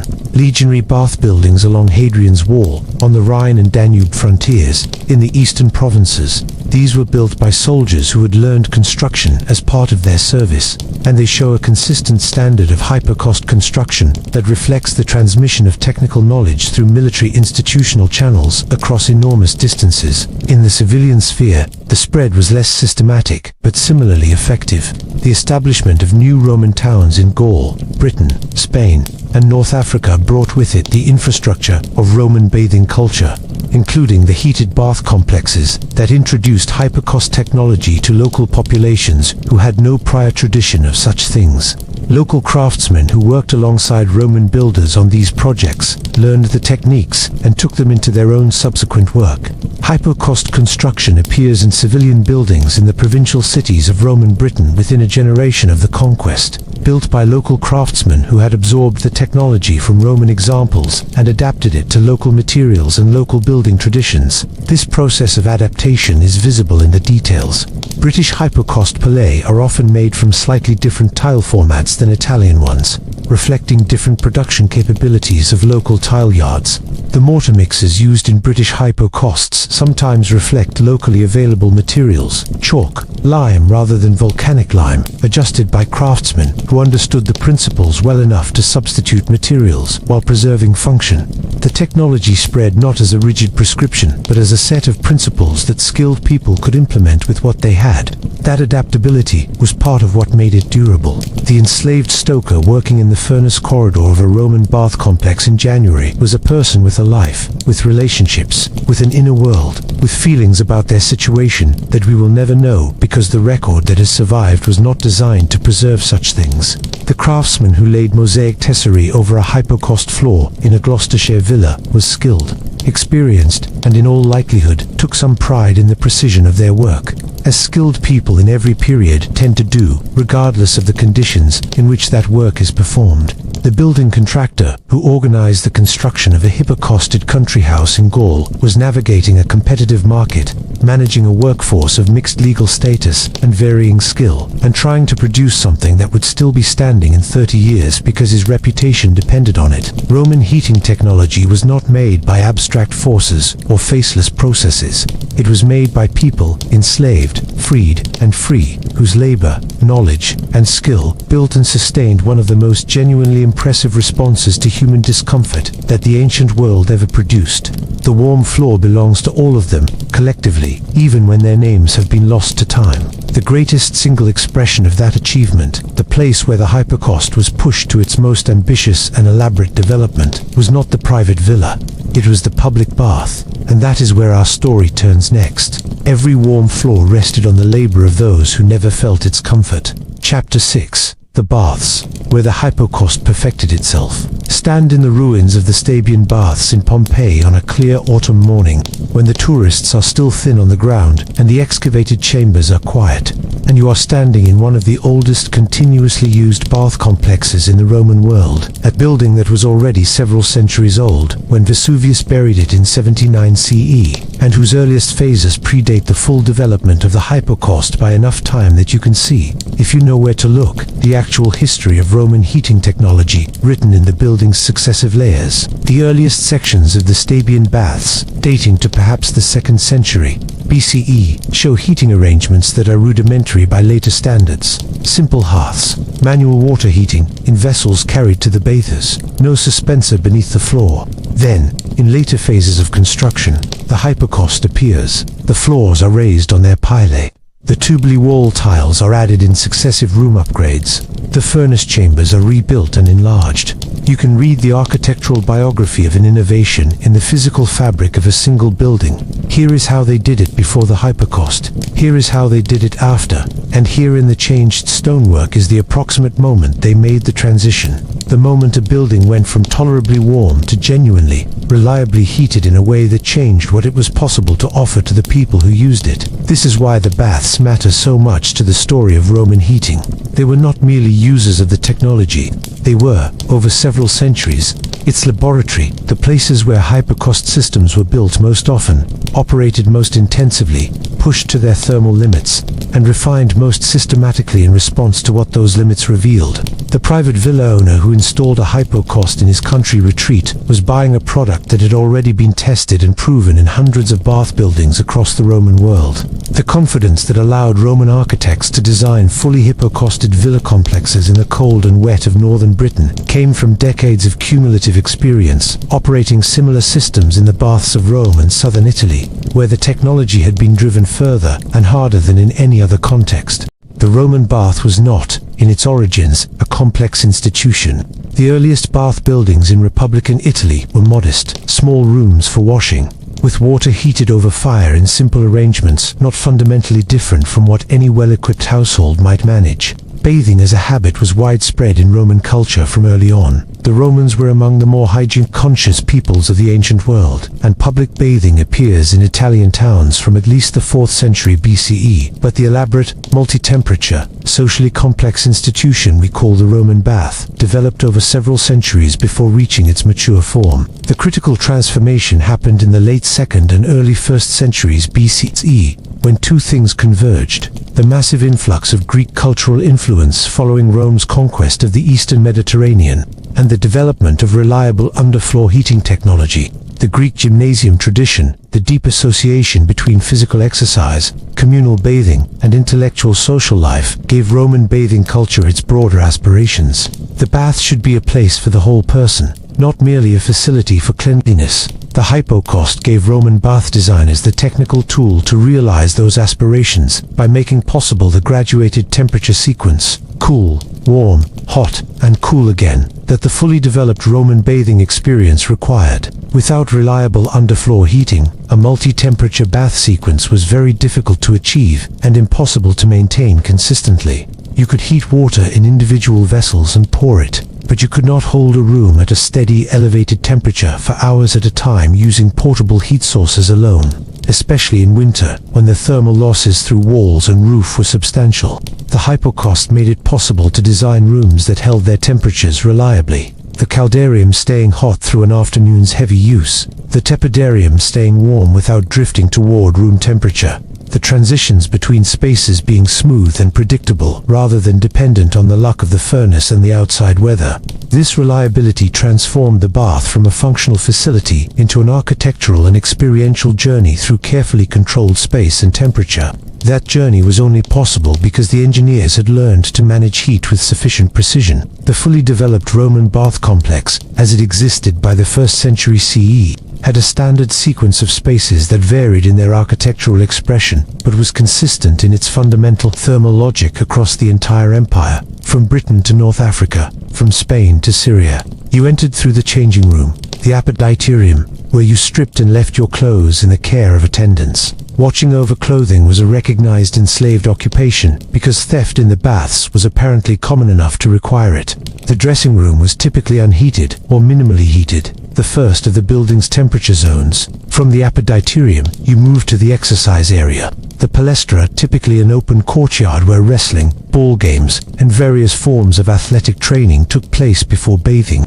Seneca, famously, lived above a public bath and wrote a letter to a friend describing the extraordinary din that came up through his floor. The slap of oiled hands on flesh during massage, the grunt of men exercising with lead weights, the cries of the hair remover advertising his painless services, the shouting of food vendors, the splashing of the man who loved to dive in as noisily as possible. The bath was the loudest building in any Roman town, and the palestra contributed substantially to that noise. The tepidarium came next, the warm room, typically maintained at perhaps 25 to 30 degrees Celsius, designed to begin the body's gradual transition toward the heat of the hot room.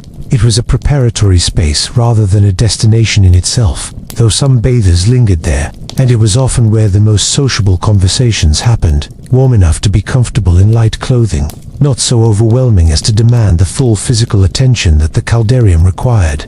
The hypocaust beneath the tepidarium floor was the least intensively fired section of the system, and managing it correctly, warm enough to do its job, not warm enough to defeat the purpose of the gradation, required the practical judgment that experienced furnace operators developed over seasons of work. Then the caldarium, the hot room, the heart of the bath, heated to temperatures that ancient sources describe with something close to awe. Floor temperatures could reach 45 to 50 degrees Celsius in the best-maintained bath buildings, hot enough that bathers wore wooden-soled sandals to avoid burning their feet directly on the tile. Air temperatures in a well-functioning caldarium were high enough to produce copious sweating very quickly. There was typically at least one hot water basin, the alveus or piscina callida for soaking, and a labrum mounted on a column near the center or side of the room, a shallow basin filled with cool water from which you could splash your face and head when the heat became too intense. The cool water on the skin in a very hot room is one of the more pleasant thermal experiences available to a human being, and it seems to have been a standard feature of every caldarium across the empire. The windows of the caldarium were positioned with deliberate care in well-designed bath buildings, southwest or west-facing, typically, to capture the afternoon and evening sun during the hours of peak use. The glass, or in some installations, thin sheets of translucent stone such as selenite or lapis specularis, served a dual purpose, admitting light and trapping solar heat to supplement the hypocaust below. Roman architects understood empirically that glazed windows in a heated room made the room easier to maintain at temperature and helped compensate for the heat losses through the walls. They had not formalized this understanding as the physics of the solar greenhouse effect, but they had observed that south-facing glazed rooms in their bath buildings performed better than north-facing ones, and they built accordingly. After the caldarium, the frigidarium, the cold room or cold plunge, which the Romans regarded as an essential conclusion to the bathing sequence rather than an optional extra. The logic was not purely physical, though the physical benefits of thermal contrast were genuinely valued. The alternation of heat and cold was believed to invigorate the body, close the pores opened by sweating, stimulate the circulation, and leave the skin firm and healthy. The frigidarium required no heating, but its architectural relationship to the heated rooms mattered considerably. The ideal was a transition from the caldarium to the cold plunge without passing through cold external air, and the best bath buildings managed this through covered passages or internal connections that allowed the complete bathing sequence to be experienced without thermal interruption. The cities of the Roman world invested in these complexes on a scale that is genuinely difficult to visualize from a modern perspective. In Rome itself, by the early 4th century CE, there were 11 large imperial bath complexes, the great thermae commissioned by successive emperors, and nearly 1,000 smaller bath buildings serving the city's different neighborhoods. The thermae were enormous by any standard. The baths of Diocletian, the largest of all, occupied a site of roughly 13 hectares and had a capacity estimated at around 3,000 bathers simultaneously. The baths of Caracalla, completed in 216 CE, and whose ruins still stand and have served as an open-air opera venue since the early 20th century, covered 11 hectares and were decorated with marble, mosaic, and sculpture of a quality competitive with any public monument in the city. Running these operations, maintaining the water supply from the city's aqueducts, heating the rooms, providing the towels and oil and scrapers and other items the bathing process required, managing the crowds, preventing theft, overseeing the food and drink vendors, who operated from stalls attached to the buildings, employed a workforce that numbered in the thousands. The imperial thermae was state-run, staffed with imperial freedmen and enslaved workers, financed from the public treasury or from the personal resources of the emperors who built them as expressions of their generosity toward the Roman people. Admission was free at the thermae or charged at a nominal rate that most people could manage. The baths were a form of public welfare, the state providing to its citizens the physical conditions of civilized life that the wealthy provided for themselves through private facilities. Outside Rome, the provision was smaller in scale but similar in principle. Every Roman town of any size had at least one public bath building. Many had several. The bath complexes of the provincial cities of Roman Britain, at Wroxeter, at Bath, at York, at Silchester, at Caerwent, were not as large as the Roman thermae, but they were substantial public buildings, consuming significant local investment and serving populations that, before the Roman period, had no tradition of anything comparable. That these buildings were built at all, and maintained, in towns at the edge of the Roman world, tells you something important about the priority the Roman provincial administration placed on providing the infrastructure of Roman urban life, even far from the center. Acqui Suli's modern bath stands apart from all other Romano-British bath sites because of the natural hot spring at its core. The spring of Suli's Minerva produces roughly 1 million liters of water per day at a consistent temperature of around 45 degrees Celsius, hot enough to fill a large swimming pool with naturally warm water year-round without any engineering intervention. The Romans recognized this as extraordinary and built around it accordingly. The Great Bath, the large lead-lined swimming pool, fed directly by the spring, needed no hypocaust, The spring water maintained the pool temperature naturally, but the surrounding rooms of the complex, expanded and elaborated across 2.5 centuries of Roman occupation, used conventional hypocaust systems to provide the full graduated temperature sequence that Roman bathing culture demanded. The integration of natural thermal resources with engineered heating at Aquae Sulas is itself a kind of engineering achievement, knowing which problem had already been solved for you and which required your intervention. Calibrating the engineered systems to work in harmony with the natural source rather than competing with or duplicating it. This kind of integrated thinking, applied to a unique site, is a good example of what Roman engineering culture at its best was capable of. The spring at Aquae Sulis was also sacred.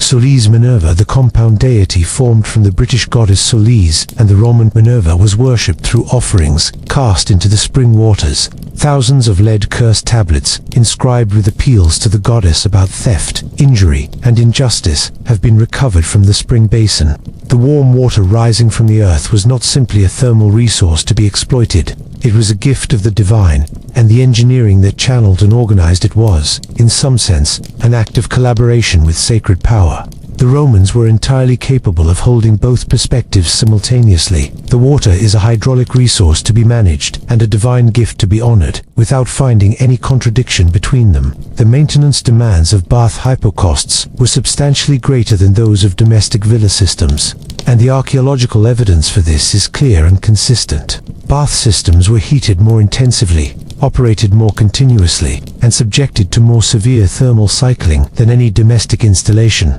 Tile components cracked more frequently, mortar joints failed more often. Floor surfaces above the hypocaust required more frequent repair or replacement.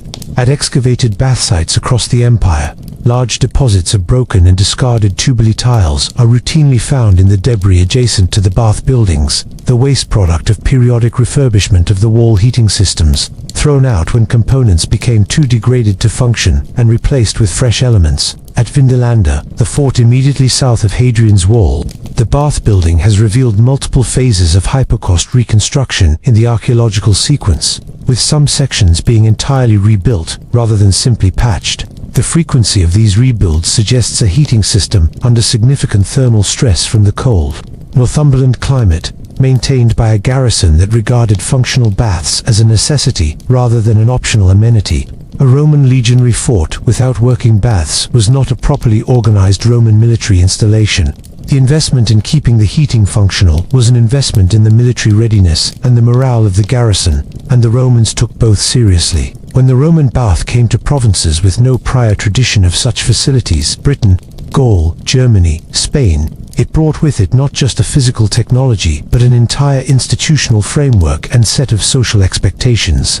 The hypocaust was not separable from the institution it served. You could not have the Roman bathing experience without the heated room sequence. You could not have the heated rooms without the hypocaust. You could not have the hypocaust without the craftsmen who built it and the workers who operated it.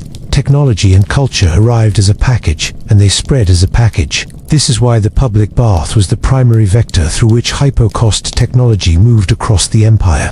You did not encounter the hypocaust as an interesting engineering principle and then wonder what to do with it. You encountered it as a component of a social institution that carried enormous prestige, whose adoption by provincial elites was bound up with their adoption of Roman identity more broadly. To build a proper Roman bath, you needed a proper hypocaust. To build a proper hypocaust, you needed craftsmen who knew how to build one. The cultural demand created the technical supply, and the technical capability enabled more cultural demand. The wealthy landowners who eventually built heated villas across Roman Britain and Gaul had almost certainly experienced the hypocaust first in the public baths of their local towns, the baths that the Roman administration had established as a standard feature of provincial urban infrastructure. They knew what warm floors felt like, not as a description but as a physical memory. They knew the graduated temperature of a well-run bath sequence. They knew what it was to walk on a floor that carried heat upward rather than drawing it downward. And at some point, many of them decided they wanted that experience at home, in their own private bath suites, and their heated reception rooms, and the winter dining rooms where they ate and drank, and demonstrated their participation in the civilized life of the empire. The private villa and what it did with heating technology over the 2 centuries of its most ambitious development is where the story turns next. The baths had demonstrated that the hypocaust worked and taught the Roman world what warm floors felt like. The villa would show how far that principle could be extended when the full resources of Roman architecture, material culture, and engineering knowledge were brought to bear on the problem of the winter house. In the baths, Rome rehearsed the art of controlled warmth. Chapter 7. The villa design architecture built around heat. There is a villa in the Cotswolds at Chedworth in Gloucestershire that sits in a shallow wooded valley above a stream. And on a winter morning when frost still holds on the grass and the trees are bare, you can walk through its excavated rooms and understand, in a way that no amount of reading quite prepares you for, how seriously the people who built it thought about warmth. The building is arranged in a rough U-shape around a courtyard, its wings angled to catch the southern sun. The rooms that were most used in winter face southwest, the bath suites. There are two, which is itself a statement about how important bathing was to the people who lived here, are positioned to take advantage of the slope, which allowed the furnace chambers to be tucked neatly below floor level without requiring deep excavation. The mosaic floors of the main reception rooms sit above intact hypocaust pilae that you can see through gaps in the modern protective cover, row after row of small brick columns, standing in the dark below the beautiful surface above. Chedworth is not the grandest Roman villa in Britain.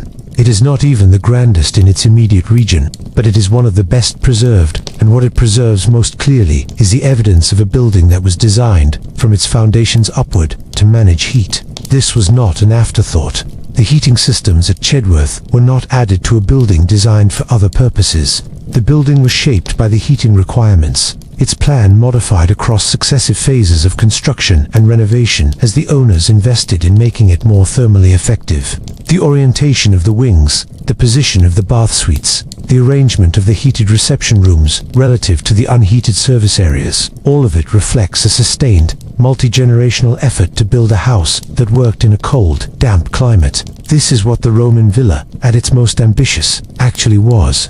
Not simply a beautiful house that happened to have a heating system, a thermal machine, a building whose architecture, orientation, materials, and planning were all organized around the problem of keeping people warm in a climate that, left to itself, made warmth difficult and expensive to achieve. The Roman architectural tradition had always paid attention to solar orientation, but the development of hypocaust heating intensified that attention and gave it new precision. Vitruvius, writing in the late 1st century BCE, is explicit about orientation in his discussion of villa and bath design. Different rooms serve different purposes at different times of day and different seasons, and they should be positioned to receive the sun when they are most needed and to avoid it when they are not. Winter dining rooms should face south or southwest to gather the maximum available warmth from low winter sun. Summer dining rooms should face north, shielded from the summer heat. Libraries should face east, for morning light. Bath buildings should face southwest for afternoon sun during the prime bathing hours. This is not merely aesthetic guidance. It is thermal engineering advice, the product of observation of how buildings actually perform across the seasons.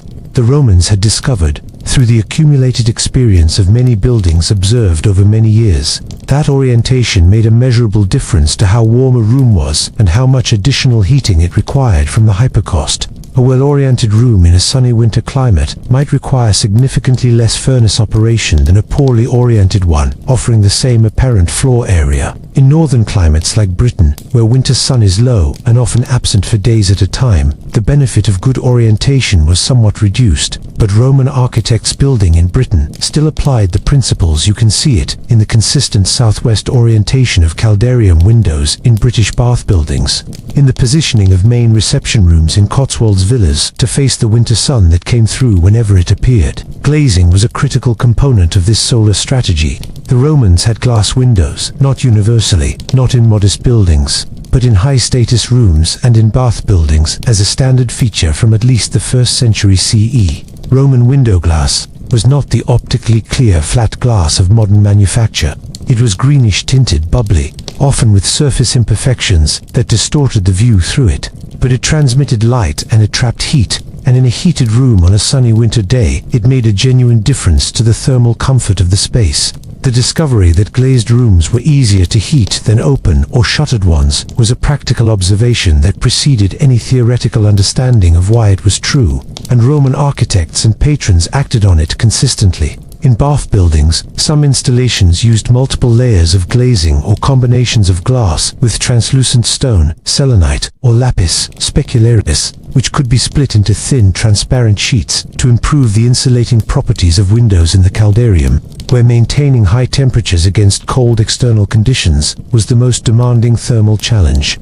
These multi-layer glazing systems are early examples of what we would now call double glazing, arrived at through empirical observation rather than theoretical calculation, and their existence in Roman bath buildings is evidence of a genuine sophistication in thinking about building envelope performance. The planning of a large Roman villa reflects the thermal logic we have been describing throughout this story, but it extends that logic to encompass an entire domestic landscape rather than simply individual heated rooms. The great villa complexes that flourished across Roman Britain, Gaul, and the Rhineland in the 2nd and 3rd centuries CE were not designed room by room. They were designed as whole systems, in which the relationships between rooms, the circulation patterns of occupants and servants, the position of service functions relative to living functions, and the thermal performance of the whole building were all considered together. A large villa of this type typically had a main residential wing containing the principal reception rooms, the dining rooms, the triclinium, the formal reception chamber, arranged along a south-facing corridor that served both as a thoroughfare and as a solar collector. In winter sun, such a corridor could be considerably warmer than the outside air, functioning as a buffer zone between the heated rooms and the cold exterior. The heated rooms themselves opened off this corridor on the south side, their large windows gathering whatever warmth the winter sun offered. The service areas, kitchens, storerooms, slave quarters, workshops were on the north side of the complex, where the cold mattered less because the people working there were generating body heat through physical activity, and the functions being performed did not require the comfort that the principal rooms demanded. The bath suite in a well-appointed villa was typically positioned at one end of the main residential wing, with its own furnace arrangement that was separate from the main household hypocaust system, but might share a common flue arrangement. The bath was used daily, and its heating requirements were more intense and more demanding than those of the living rooms. The caldarium needed to reach and hold temperatures much higher than any domestic reception room would require. Separating the bath furnace from the main heating system allowed each to be managed independently. The bath fired up for the daily bathing period and damped down afterward, while the main household heating ran continuously through the winter months. The materials used in well-appointed villas reflect an awareness of thermal performance that goes beyond the hypocaust system itself. Wall construction in heated rooms was typically thicker than in unheated service areas. Thicker walls meant more thermal mass, more resistance to heat loss through the wall surface, a more stable internal temperature through the cold hours of the night when the furnace was operating at reduced intensity. The use of opus incertum and opus reticulatum, Roman concrete wall construction techniques, using irregular or diamond-shaped stone facing over a concrete core, produced walls with good thermal properties, the concrete core being a poor thermal conductor and the facing stone providing mass. The roofing of heated rooms was a significant engineering challenge that required careful attention.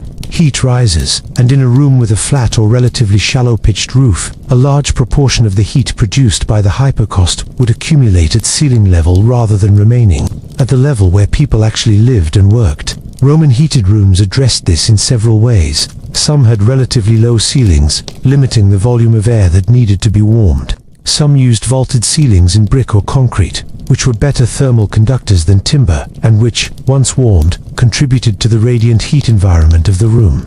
The relationship between ceiling height, ceiling material, and room temperature was understood empirically. You can see in excavated villas that heated rooms tend to be smaller and lower ceiling than unheated ones of equivalent status, even if no Roman technical writer explicitly articulates the physics involved. Floor construction over hypocausts was, as we have already discussed, carefully layered to provide the right combination of thermal mass, structural integrity, and surface quality. But the choice of surface material was also thermally significant. Stone and ceramic tile have high thermal conductivity. They absorb heat readily and release it readily, warming quickly from the hypocaust below and warming the foot of anyone standing on them quickly in return. In the context of radiant floor heating, this is advantageous. The floor is the primary heat distribution element, and materials that transfer heat efficiently from the subfloor cavity to the room above are doing exactly what the system requires. The Roman preference for tile, stone, and mosaic floors in heated rooms was not just aesthetic, though it was certainly that too. These materials worked well with the heating system they were built over. The archaeological evidence for the evolution of Roman villa heating design over time is remarkably detailed at well-excavated sites. At Fishburn in West Sussex, the successive phases of building and renovation are visible in the fabric of the structure, in ways that allow archaeologists to reconstruct not just what was built, but the sequence of decisions that produced the building as it eventually stood. The earliest phases of the Fishburn complex, dating to around 75 CE, already include hypocaust systems in the main reception rooms. Later phases show these systems being extended, upgraded, and in some cases redesigned as the requirements of the building changed and as knowledge of what worked better and worse accumulated through experience. This is not a building that was designed once and built. It is a building that was continuously improved by people who cared about how it performed. The villa at Bignor in West Sussex, one of the largest Roman villas in Britain, has hypocaust systems that cover an extraordinary proportion of the total floor area. The heated zone in this building was not restricted to a few prestige reception rooms, but extended through much of the principal wing, suggesting an ambition for whole building thermal comfort rather than simply the heating of spaces where important social performances took place. The mosaic floors above these systems include some of the finest surviving examples of Romano-British mosaic work, and their survival is directly related to the integrity of the hypocaust systems beneath them. Floors that are supported on a functioning substructure do not crack and subside the way floors laid directly on earth do. In Gaul, the great villa complexes of the 3rd and 4th centuries CE, at Montmarine in the Haute-Garonne, at Charagan in the same region, at Welschbillig in the Moselle Valley, show even more elaborate spatial planning around the heating infrastructure. Montmarine, in its final form, was an enormous complex with a principal residential wing, elaborate bath suites, formal garden arrangements, and outbuildings spread across a site of many hectares. The heated rooms of the principal wing are positioned and oriented with careful attention to the solar resource and the relationship between different spaces. The bath suites are sited to take advantage of the slope of the ground in the way that Chedworth exploits its valley position. The entire complex reads as the product of sustained, sophisticated architectural thinking about how to build a comfortable life in a climate that required engineering to achieve comfort. The Roman villa in its mature form was also, importantly, a landscape project as well as an architectural one. The relationship between the built structure and its immediate garden and agricultural surroundings was not incidental to the thermal performance of the building. Shelter belts of trees on the north and west sides of a villa complex provided wind protection that made a measurable difference to heat loss through the northern walls. The enclosed garden courtyards that were characteristic of many villa designs created sheltered microclimates that were significantly warmer than the surrounding countryside in winter. Solar traps that allowed the use of outdoor space in winter conditions that would otherwise make it impossible. The water features that were a standard element of Roman garden design, pools, fountains, small canals, were positioned with awareness of their reflective contribution to solar gain in adjacent rooms. This integration of building and landscape in the service of thermal comfort was not exclusive to Rome, but the Roman villa tradition brought it to a level of systematic sophistication that was unmatched in the ancient world outside China. The Chinese Kong, the heated brick platform used as a sleeping and living surface in northern Chinese domestic architecture, represents a different but equally sophisticated tradition of engineered warmth. But the Roman integration of underfloor heating with deliberately planned building orientation, glazing, wall mass, garden microclimate management, and the full sequence of thermal zones from hot bath to cold garden represents a whole system approach to the problem of winter comfort that was genuinely unprecedented in the Western world. The person who lived in a well-designed late Roman villa in Gaul or Britain in the 3rd century CE experienced winter very differently from their great-grandparents who had lived in a pre-Roman timber hall.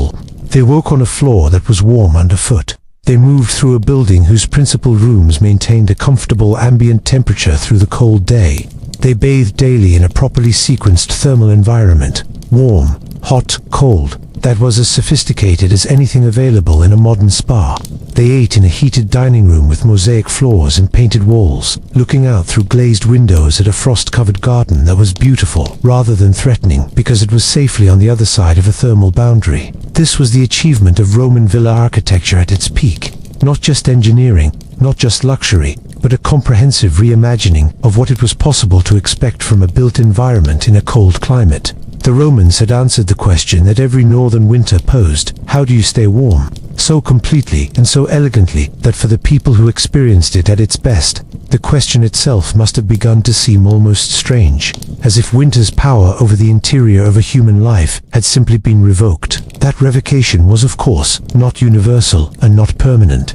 The vast majority of people in the Roman provinces never lived in a Chedworth or a Bigna. The engineering we have been describing was the preserve of the wealthy, maintained by the labor of the unfree, and dependent on a level of social and economic organization that the Roman state provided, and that would not survive the state's decline. When we turn, later in this story, to what happened to Roman heating technology after the empire's fall, we will see how quickly and how completely the warm floor could be lost when the conditions that produced it ceased to exist. But that is ahead of us. Before the fall, we need to spend some time inside the warm villa to understand not just how it was built, but how it was lived in. What a winter day actually felt like in a building that had solved the problem of cold. Because the engineering is only meaningful insofar as it produced a particular human experience, and that experience, for the people who had access to it, was remarkable enough that they wrote about it, praised it in poetry, boasted about it in letters, and invested generation after generation of wealth and labor in maintaining and improving it. That is the experience we explore next. The villa itself was a heat machine, every corridor a carefully planned passage of warmth. Chapter 8. A winter's day in a Roman villa. Close your eyes for a moment and try to place yourself in the following scene. It is January. The year is somewhere in the middle of the 2nd century CE, the era historians call the height of the Roman Empire, the period of the 5 good emperors, when the Roman world was as prosperous and as organized as it would ever be. You were in a villa in the Cotswolds, or perhaps in the wine-growing hills of southern Gaul, or in the gentle agricultural country east of Trier in what is now Germany. Outside, the morning is cold. Frost on the grass, a pale winter sun low on the horizon, the kind of grey bright northern light that gives everything clean edges and drains the color from distant hills. Inside, it is warm, not the aggressive, artificial warmth of modern central heating, which sometimes makes you feel as though you are in a sealed container. The warmth of a hypocausted Roman villa was gentler than that, rising from below, distributed evenly across the floor surface, warming the lower half of the room more than the upper, creating a gradient of temperature that the Romans probably experienced as natural and comfortable in a way that is harder to achieve with ceiling-mounted heat sources. The floor under your feet is noticeably warm. The wall surfaces in the principal rooms, if the tubuli are functioning well, are slightly warm too. The air has none of the smoke smell that haunted the roundhouses and longhouses of pre-Roman northern Europe. The combustion is happening entirely below the floor, and the gases are exiting through the wall channels above your head, invisible, odorless at the room level where you are standing. The morning in a prosperous Roman villa began early, not because the household chose early rising as a virtue, but because the Roman day was organized around natural light in a way that the modern artificial world has entirely dissolved. Dawn in a January villa in northern Gaul was around 8 in the morning by modern reckoning. The household would have been stirring before full light, the domestic slaves moving through the building to begin their tasks, the furnace already having been attended through the night by whoever drew the overnight duty. The first practical act of the day for the enslaved stoker, before the household was fully awake, was to check the furnace and bring it back to full operating temperature if the overnight banking had allowed it to drop. On a cold January morning, the difference between a well-maintained furnace and a neglected one would be immediately apparent. In the floor temperature of the principal rooms, the characteristic warmth underfoot that told you the system was working correctly, or the troubling coolness that meant the furnace had been insufficiently tended in the dark hours. The household's comfort for the coming day depended on this early morning maintenance. In a villa with a conscientious estate manager, it happened reliably. In a villa where the enslaved staff were poorly managed or overworked, there would have been cold mornings that made everyone irritable. The Roman writer Pliny the Younger, whose letters are one of the most vivid records we have of daily life in a prosperous villa of this period, describes his morning routine in his Tuscan villa with the specificity of a man who genuinely enjoys the physical environment of his house. He wakes, lies in darkness for a while, thinking and composing his letters, and his literary work began in his head before he got up. Then he rises, writes for some hours, often before formal daylight. In the room he has chosen for this purpose, because its orientation means it holds warmth from the previous day. He takes a walk later, when the sun has warmed the sheltered parts of the garden. He reads and dictates to secretaries in a study that has been chosen partly for its thermal properties.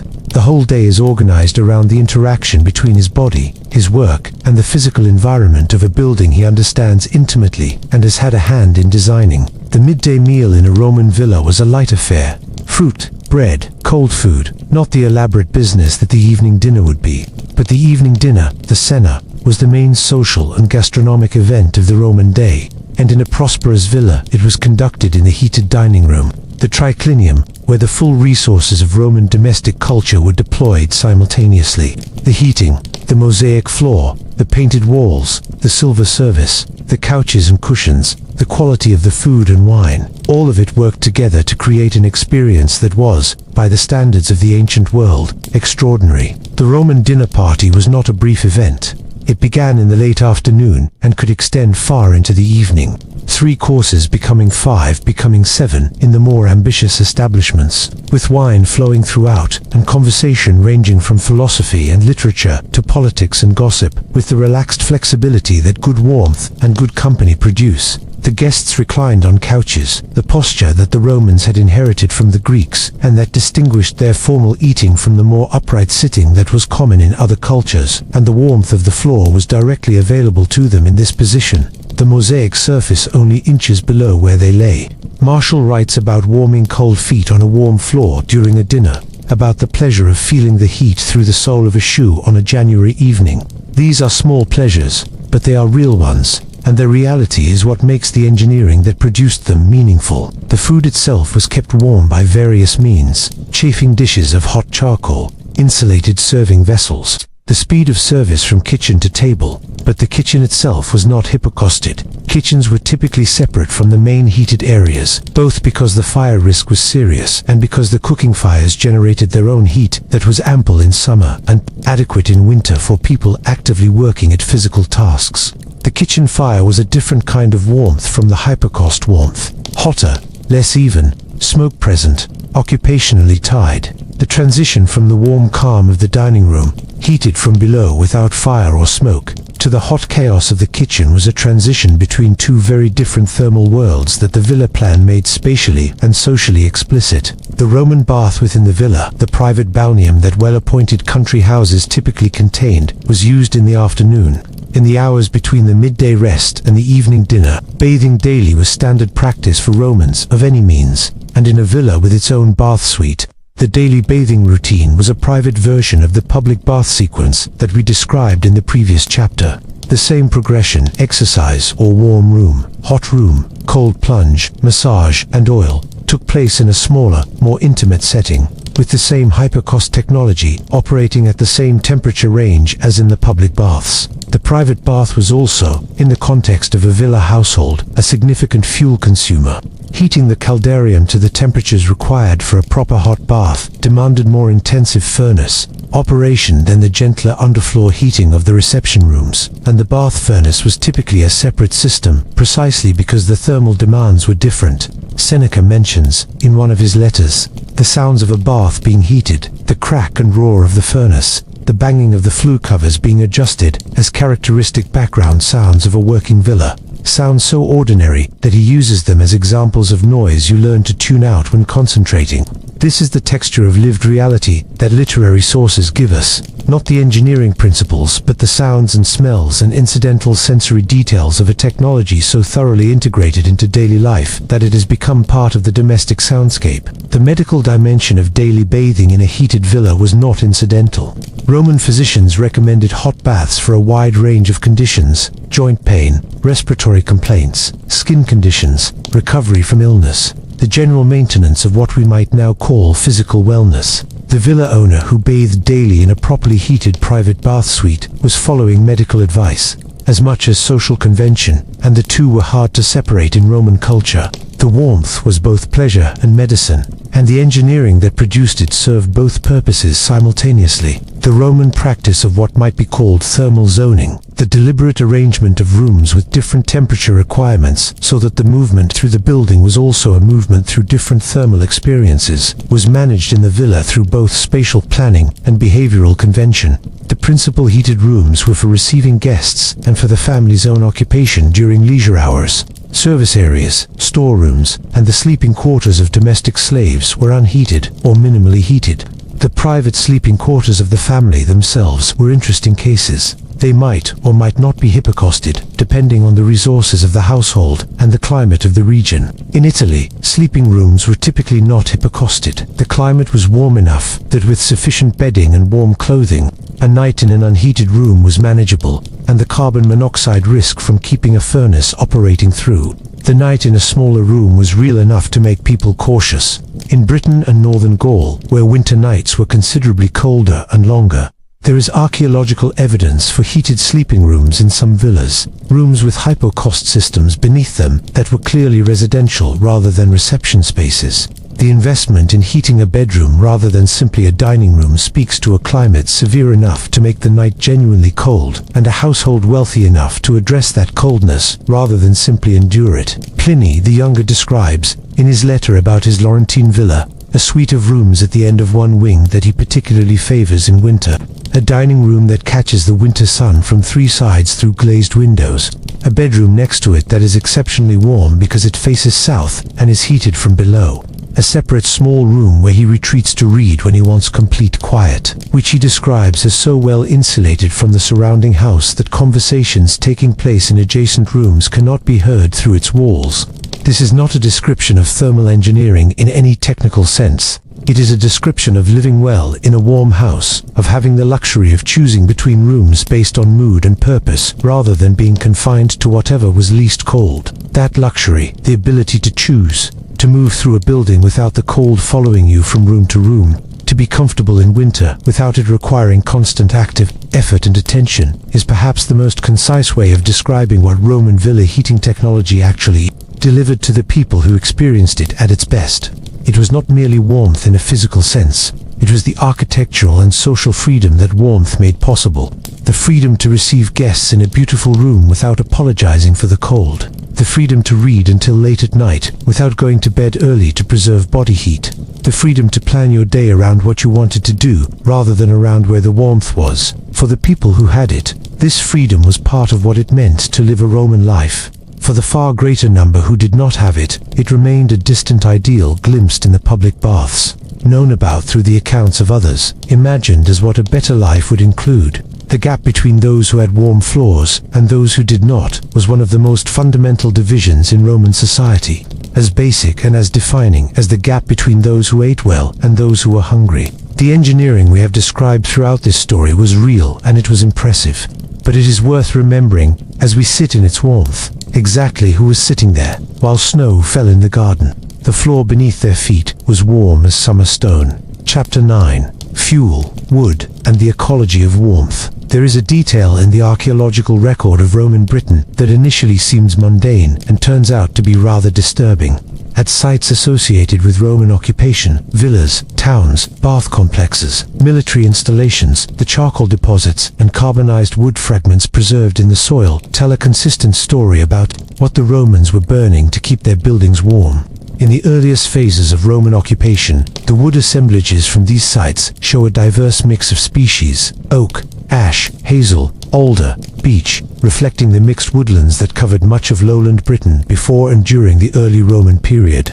In later phases, at sites occupied for a century or more, the wood assemblages change. The large timber species become less common. Smaller, younger, wood appears more frequently. Scrubby, fast-growing species that would not have been the preferred fuel of an earlier generation begin to dominate. This is the signature of deforestation.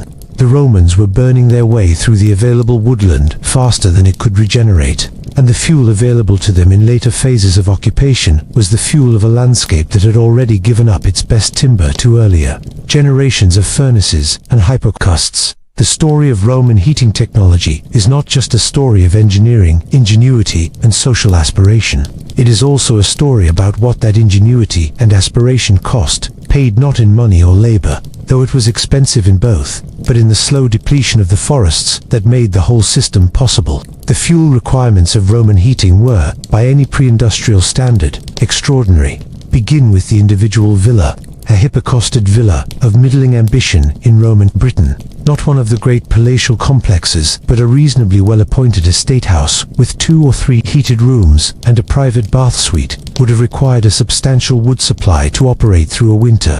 Experimental archaeology at reconstructed Roman structures has allowed researchers to estimate these requirements with reasonable confidence. A single hypocaust system heating a room of moderate size, operating continuously through a winter day and night, consumed somewhere between 30 and 50 kilograms of wood per 24-hour period. For a villa with multiple heated rooms and a separate bath furnace, that daily consumption could reach 200 kilograms or more. Over a winter of 4 months, October through January, in a British climate, with some additional fuel needed in September and February, the total wood consumption for a single moderately heated villa could approach 25 tons. 25 tons of wood for one household in one winter. This required a managed woodland resource of substantial extent, maintained specifically to provide fuel.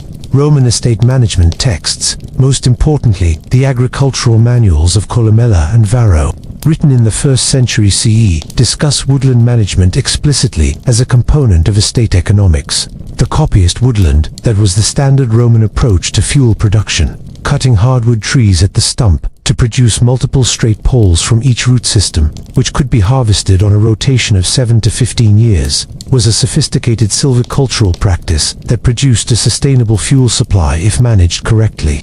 Many Roman villas had dedicated coppice woodlands that were managed on this principle, but in regions where Roman settlement was dense, southern Britain, the Rhine Valley, the Po Plain, the agricultural heartland of North Africa, the cumulative fuel demand of hundreds or thousands of hypocausted buildings, private baths, town bath complexes, military installations, pottery kilns, metalworking furnaces, and lime kilns exceeded what even well-managed coppice woodland could sustainably supply.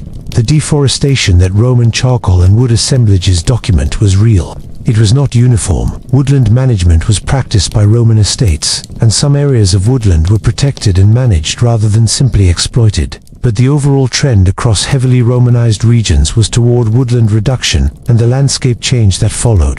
The pollen record, which preserves a remarkable archive of past vegetation in lake sediments and peat bogs across Europe, shows a consistent signal at the Roman period: a sharp decline in tree pollen, an increase in open ground and agricultural indicators, and the appearance of charcoal particles in sediment layers that date to the Roman occupation. This signal has been documented at sites across Britain, Germany, France, and the Mediterranean basin, and its timing correlates closely with the establishment and expansion of Roman settlement. The Romans did not merely occupy a landscape, they transformed it, and one of the primary agents of that transformation was the fuel demand of their heating systems. In some regions, this transformation was severe enough to create long-term landscape change that persisted well beyond the Roman period. The chalk downlands of southern Britain, which were heavily forested before the Roman period, show significant woodland clearance during the Roman era that was never subsequently reversed. The open grassland landscape that modern conservationists now prize as ancient and natural is in significant part a consequence of Roman-era deforestation, combined with continued grazing pressure in the post-Roman period that prevented woodland regeneration. The heathlands of the Rhineland, the degraded hill forests of central Spain, the treeless landscapes of many Mediterranean islands, all of these bear the marks of ancient fuel extraction that the Roman period intensified and in some cases rendered permanent. The Romans were aware of the problem at some level, even if they lacked the conceptual framework to understand it fully. Agricultural writers of the 1st and 2nd centuries CE discuss the management of woodland resources with an urgency that implies awareness of scarcity. Pliny the Elder, in his encyclopedic natural history, notes the decline in the quality and size of timber available in Italy compared to earlier generations, attributing it to excessive cutting rather than climate or soil change. Imperial legislation in the 3rd and 4th centuries CE includes provisions for the protection of certain woodland areas from cutting, restrictions on the fuel demands of specific industries, and attempts to regulate the fuel supply for the great bath complexes of Rome itself. These legislative efforts were, in retrospect, too late and too limited. The damage to European woodland from the Roman period's extraordinary energy demand was already significant by the time administrators began to address it. The transport of fuel was itself a significant logistical and economic enterprise. Wood is heavy, bulky, and relatively low in energy density compared to the effort required to move it. A hypocausted villa close to managed woodland had a straightforward fuel supply. Carts could bring wood from the estate's own coppice at manageable cost, but a large city bath complex, consuming wood in quantities we described in the previous chapter, faced a very different supply challenge. The great thermae of Rome required fuel from distances of 50 kilometers or more, as the city's immediate surrounding woodland was progressively depleted. This fuel arrived by cart along the road network and, where rivers permitted, by barge. The Tiber carried wood into Rome from the forests of Etruria and Umbria, in quantities that we can estimate from inscriptions and from the remains of wood-handling facilities in the Tiber's ancient harbor areas. The economics of fuel supply are reflected in the price records that survive from the Roman period. Wood prices appear in Egyptian papyri, in some inscribed price lists from other parts of the empire, and in the famous edict on maximum prices issued by the Emperor Diocletian in 301 CE, which attempted to control inflation by setting maximum prices for a wide range of goods and services.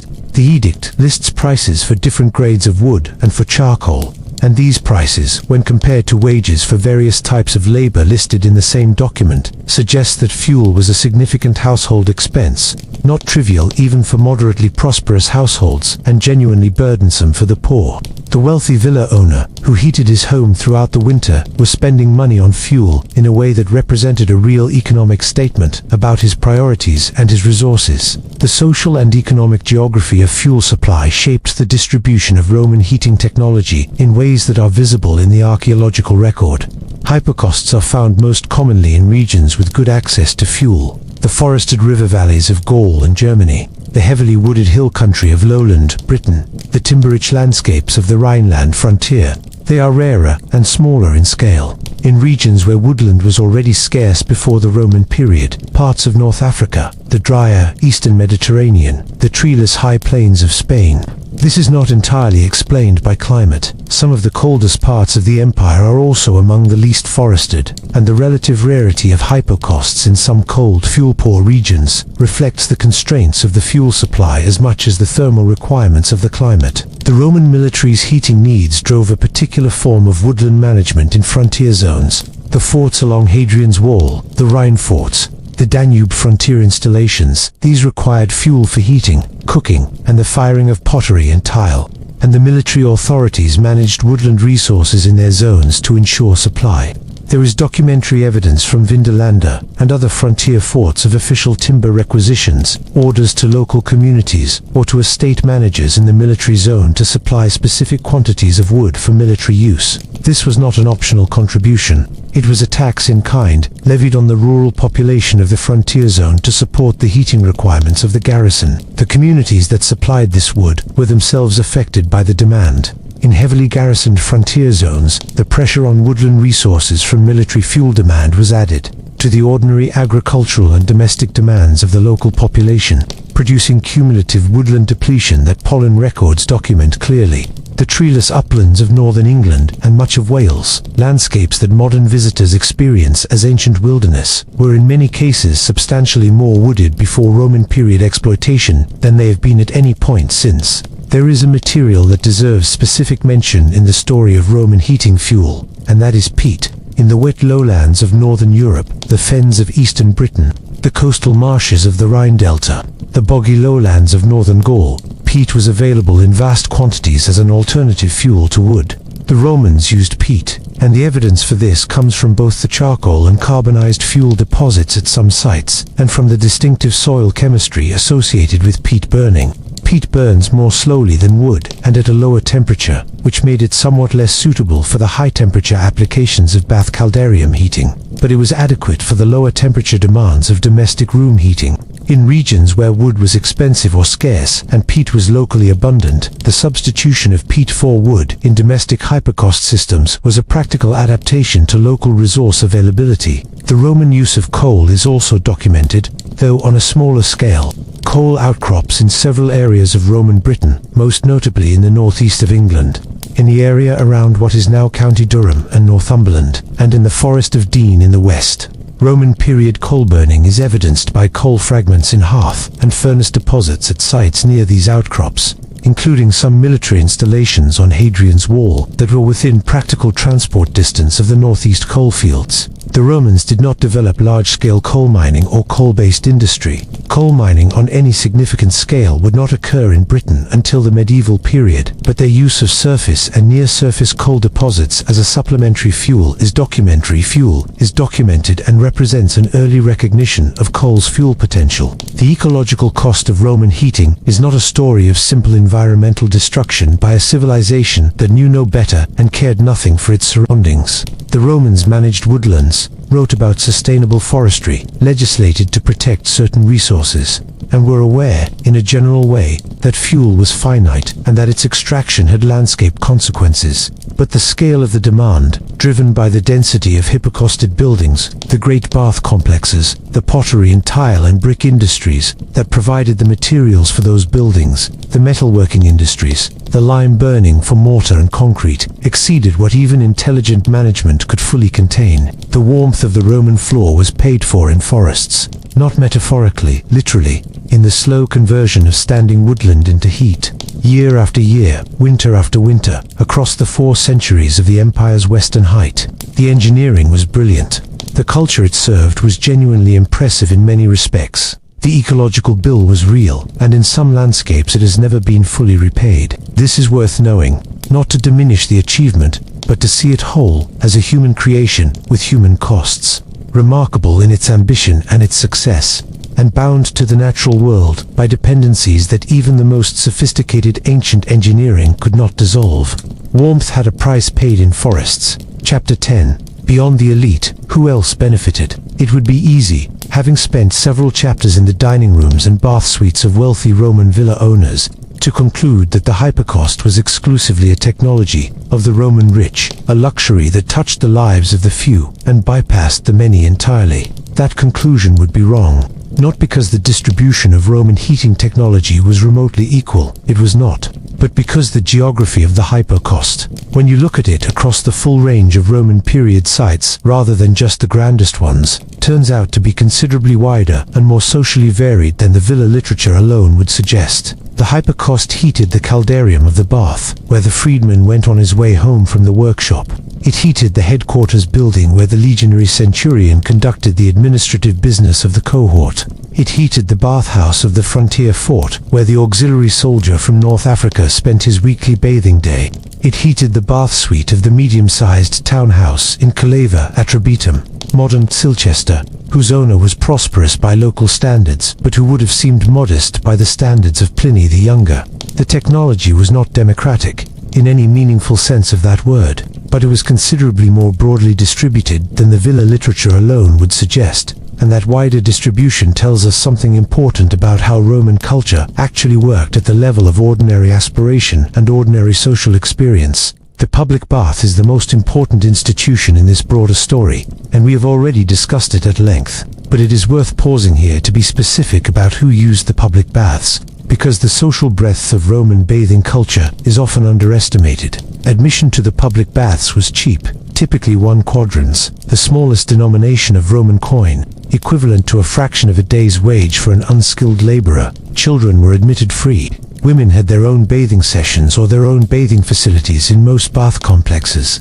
Enslaved people used the baths, though typically not at the same times as their owners. Soldiers used the baths. Freedmen and freedwomen used the baths. Artisans, shopkeepers, and small farmers from the surrounding countryside used the baths when they came to town on market days. The social mixing that occurred in the public baths was not perfect, and not without its hierarchies. Expensive private rooms existed within some bath complexes for those who could pay for privacy and attended service. The best spots in the hot room were presumably occupied by people with the social confidence to take them, and the clothing left in the apoditerium was a public statement of means that even the bathist temporarily equalizing warmth could not entirely erase. But the basic physical experience, the warm floor, the sequence of rooms, the hot water, the oil, and the scraper, was shared across an unusually wide social range by the standards of any ancient society. In the caldarium, the merchant's warm floor was the same temperature as the craftsman's warm floor. The heat did not distinguish. The urban townhouse provides another important case study in the democratization of Roman heating technology beyond the villa elite.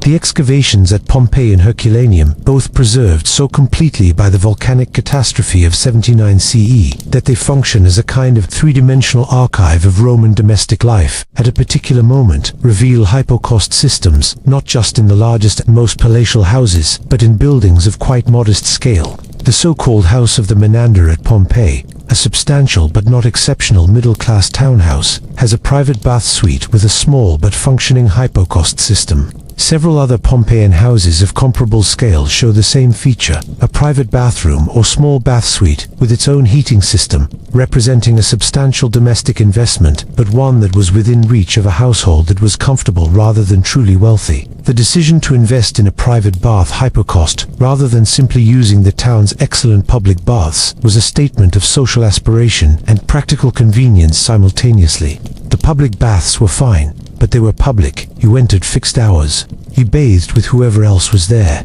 You did not control the temperature, or the cleanliness of the water, or the timing of your own routine. A private bath, even a small one, gave you all of that control. It was the domestic equivalent of the difference between riding public transport and having your own conveyance. Both got you where you needed to go. One was more comfortable and more autonomous, and in a culture that valued comfort and autonomy as highly as Roman culture did, the investment in achieving them privately, at home, was understandable and widespread. The Roman military is perhaps the most important and least frequently discussed vehicle for the broad distribution of hypocaust technology across the empire.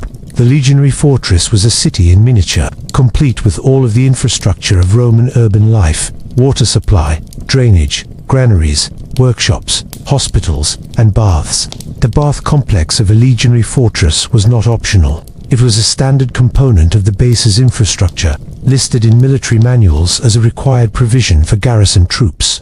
Bathing was important to Roman military culture, not just as hygiene but as a social institution. The daily bath maintained the soldier's connection to Roman civilized life, even on the most remote frontier posting, and the bath building was among the most consistently maintained facilities in any fort. The soldiers who used these military bath complexes came from every part of the Roman world. The legions of the 1st and 2nd centuries CE were recruited from across the empire, from Spain, from Gaul, from the Danubian provinces, from North Africa, from the eastern Mediterranean, and they served postings that might take them far from their places of origin. A soldier from North Africa serving on Hadrian's Wall, a soldier from Syria serving on the Rhine. These men were using hypocaustiated bath facilities in climates that bore no resemblance to their home environments. For some of them, the bath was a familiar comfort from their home regions transplanted to an unfamiliar climate. For others, who came from warmer places where bathing was simpler, the fully hypocausted Roman military bath may have been a genuinely new experience. The auxiliary units that served alongside the legions, smaller formations recruited from specific provincial populations, often serving in provinces far from their home regions, also had hypocausted bath facilities at their forts, though often smaller and less elaborate than those of the full legions.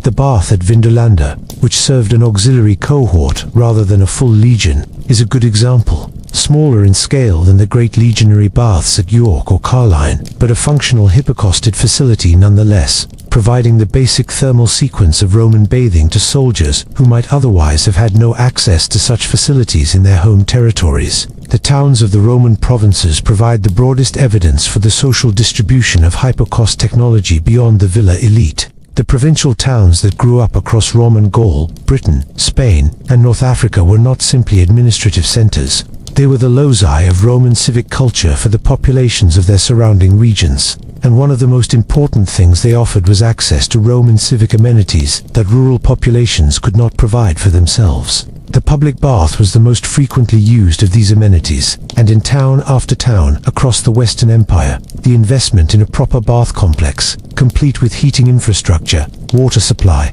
and the full sequence of bathing rooms, was among the earliest and most consistent public building investments made by new Roman period communities. At Wroxeter, in Shropshire, the civitas capital of the Cornavi, one of the tribal groups of central Britain, the public bath complex was one of the first major public buildings constructed after the town's establishment in the mid-1st century CE, and it was rebuilt and expanded several times over the following centuries as the community grew and prospered. The Wroxeter baths were not on the scale of the Roman thermae, but they were substantial buildings with full hypocaust systems, properly sequenced bathing rooms, and all the associated facilities that a proper Roman bathing experience required. The people of Wroxeter, the Cornovian farmers and craftsmen and merchants who came to the town for market days and civic business, had access, through these baths, to hypocaust heated warm floors, not in their own homes, typically, but in a building that was a regular part of their public life. The evidence for hypocausts in buildings of modest scale, what we might call the middle-class Roman house, is also found at well-excavated British sites beyond Pompeii. At Silchester, the systematic excavation of the town's insular blocks has revealed evidence for small private bath suites or heated rooms in townhouses of quite modest ground plans. These are not the great peristyle houses of wealthy Romans, but the homes of shopkeepers, craftsmen, and minor officials, people who were comfortable by the standards of their community, but not wealthy by any broader measure. Their investment in a small heating installation, sometimes just a single heated room rather than a full bath sequence, represents a point on the social spectrum of hypocaust adoption that is well below the villa owner and well above the urban poor, who had access only to the public facilities. The army's role in spreading both the knowledge and the practice of hypocaust technology was not limited to the provision of heated bath facilities for soldiers. Roman military construction projects in the provinces employed local labor and local craftsmen, and the technical knowledge that those craftsmen acquired through working on Roman military buildings spread into the civilian building industry of the surrounding regions. The local Briton who worked on the construction of the Vindelander bath building in the late 1st century CE learned something about how hypocaust systems were built and operated that he could apply to civilian projects in the Northumberland countryside. The transmission of technical knowledge from military to civilian contexts is one of the ways that Roman building technology, including heating technology, spread across provincial populations who had no direct contact with the Roman heartland. The picture that emerges from all of this evidence is not one of a technology strictly confined to a narrow, wealthy elite. Roman heating technology had a genuine social depth, reaching well below the villa-owning aristocracy to encompass the military, the prosperous urban middle classes, and the much larger population that accessed its benefits through the public baths. This is not to minimize the inequality of the distribution. The person who experienced the hypocaust only through the weekly bath at the town's public facility was having a very different experience from the person who lived on heated floors year-round. But the idea that Roman heating was exclusively a luxury of the very rich misses something important about how Roman civilization actually worked. Roman civic ideology, imperfect and self-serving, as it often was in practice, held that certain amenities of civilized life were appropriate not just for the wealthy, but for the citizen body more broadly. That the city, the town, the fort should provide access to bathing, to clean water, to the physical conditions of Roman life in a way that the individual household could not always achieve for itself. The hypocaust was the technology that made the thermal component of that provision possible, and however unequally the provision was distributed, however many people it never reached at all, the fact that it was provided at all, that a frontier soldier in Northumberland could stand on a warm floor in January, that a craftsman in Silchester could bathe in properly heated rooms on market day, represents something genuinely worth noting about the ambition of what Rome attempted. Even if it always fell short of its own ideals, even at the edge of empire, a soldier could stand on a warm floor. Chapter 11. When the furnaces went cold, the fall of Roman heating. There is a moment in the archaeological stratigraphy of Roman Britain that is, once you understand what you are looking at, genuinely melancholy. It appears at villa sites across the country, at Chedworth, at Bignor, at dozens of smaller sites in the villa landscapes of the Cotswolds, Hampshire, and the east of England. You are looking at the hypocaust chamber. and at the layers of soil and debris that accumulated inside it after the building was abandoned. At the bottom of that debris, the earliest material to fall into the subfloor cavity after the building ceased to be properly maintained, you typically find a layer of ash and charcoal. The last fire, essentially the last time the furnace was lit and the floor above was warm. Above that ash layer, covering it and sealing it, is the debris of collapse. Roof tiles fallen from above, plaster crumbled from the walls. Eventually the pilae themselves, toppling as the bipedals above them cracked and subsided, without the support of a maintained building around them. The villa did not burn down. In most cases, it was not dramatically destroyed. It was simply gradually abandoned, its maintenance ending first, its use continuing in some reduced form for a while, and then that to ending. The warm floors cooled. The tiles above the pilae began to crack without the thermal expansion and contraction that a functioning furnace would have managed. The subfloor cavity, no longer swept and maintained, began to fill with the detritus that accumulates in any uncared for space, and eventually the building above collapsed inward, sealing its own history in the ground below. This collapse multiplied across hundreds of villas, dozens of towns, scores of military bath complexes, across the whole of the Western Roman Empire, between roughly 350 and 550 CE, represents one of the most dramatic regressions in the material comfort of a large population that history records. In a period of roughly 2 centuries, much of Western Europe went from having access to sophisticated engineered heating in its public buildings and in the homes of its prosperous classes, to having essentially no engineered heating at all. The winter returned indoors. The cold that Roman engineering had pushed back so effectively settled back in through the walls and the floors of the buildings that remained, and it would not be seriously addressed again at the societal scale for over a millennium. The fall of Roman heating technology was not a single event with a single cause. It was the gradual consequence of a complex of interconnected failures, political, economic, demographic, and organizational, that together dismantled the conditions that had made the hypocaust possible. The most fundamental of those conditions was the Roman state itself, and the economic and organizational systems that it sustained. The hypocaust required skilled craftsmen who knew how to build it. It required materials-fired brick and tile, produced in organized industrial facilities. It required a fuel supply of substantial scale, managed through agricultural and estate systems that only functioned within a framework of property law, market exchange, and physical security. It required, for its public installations, a level of public investment and administrative capacity that depended on tax revenue, urban organization, and a professional administrative class. When the Roman state in the West began to fragment in the 4th and 5th centuries CE under the pressure of external invasions, internal political instability, economic disruption, and demographic change, all of these supporting conditions degraded simultaneously. The invasion and settlement of Britain by Anglo-Saxon groups in the 5th century CE offers the most dramatic British example of what this degradation looked like on the ground. The Roman towns of Britain, Silchester, Wroxeter, Winchester, Leicester, did not, in most cases, simply empty overnight.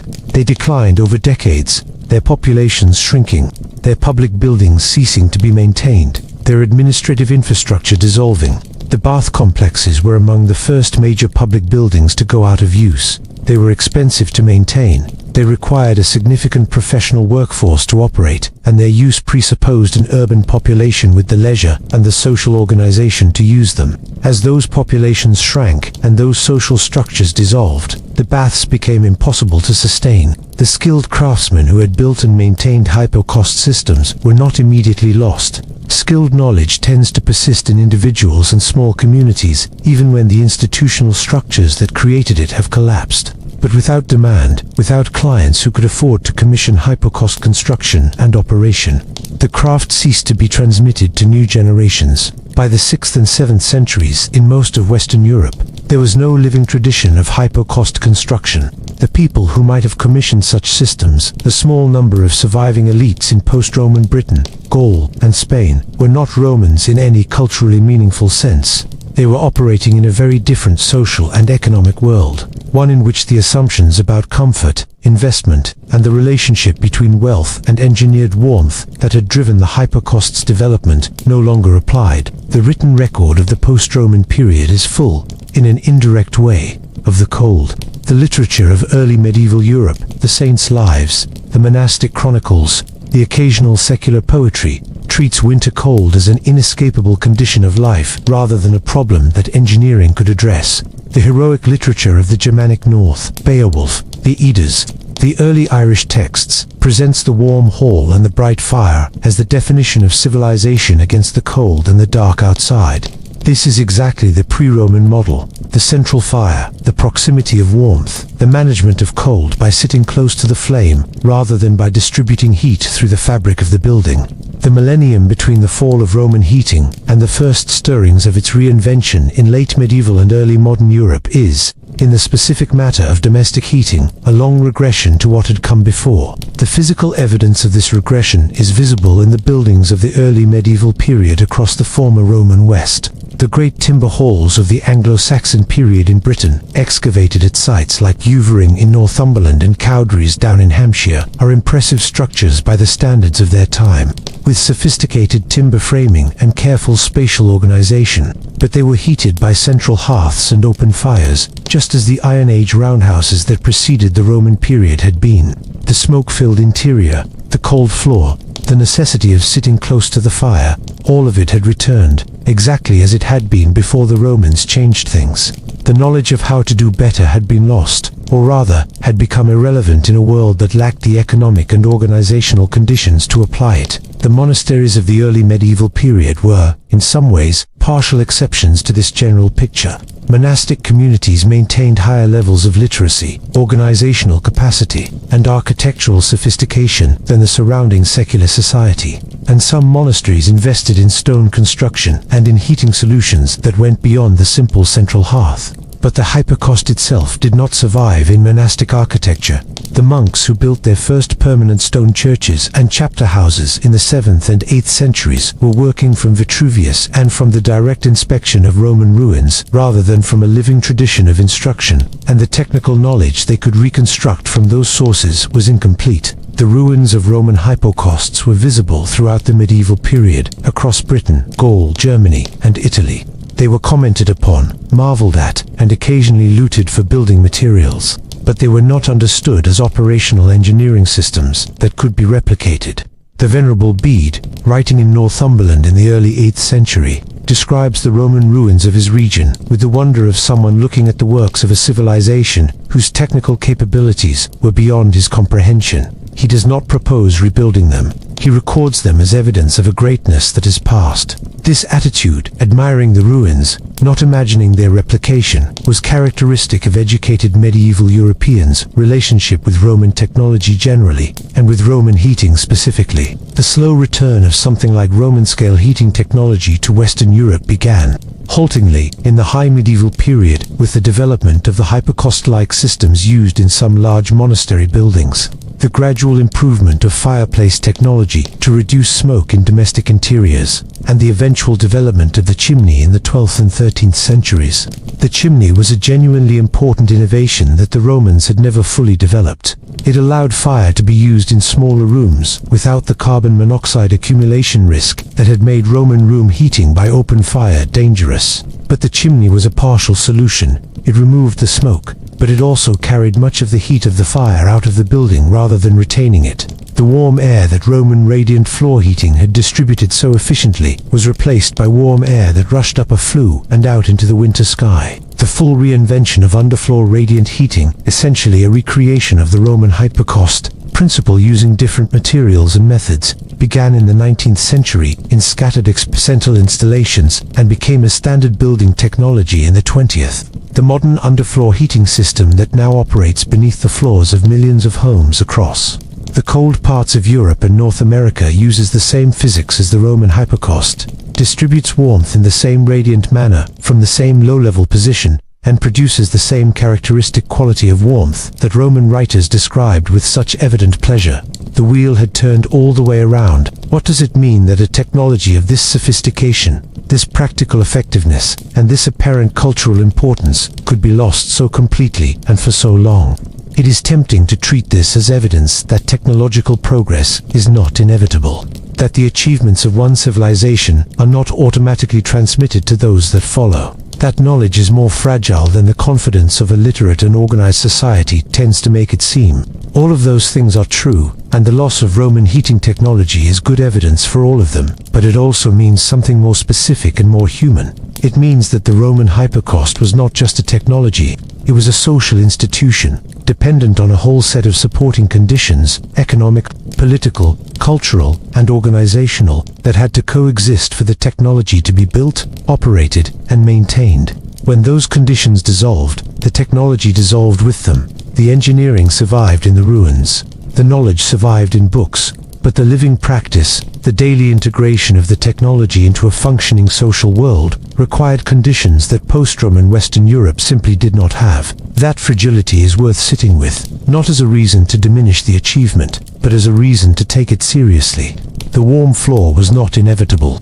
It was built, with difficulty and at real cost, by people who had the knowledge and the will and the social organization to build it. When those things were gone, the floor went cold. When Rome fell, winter came back inside.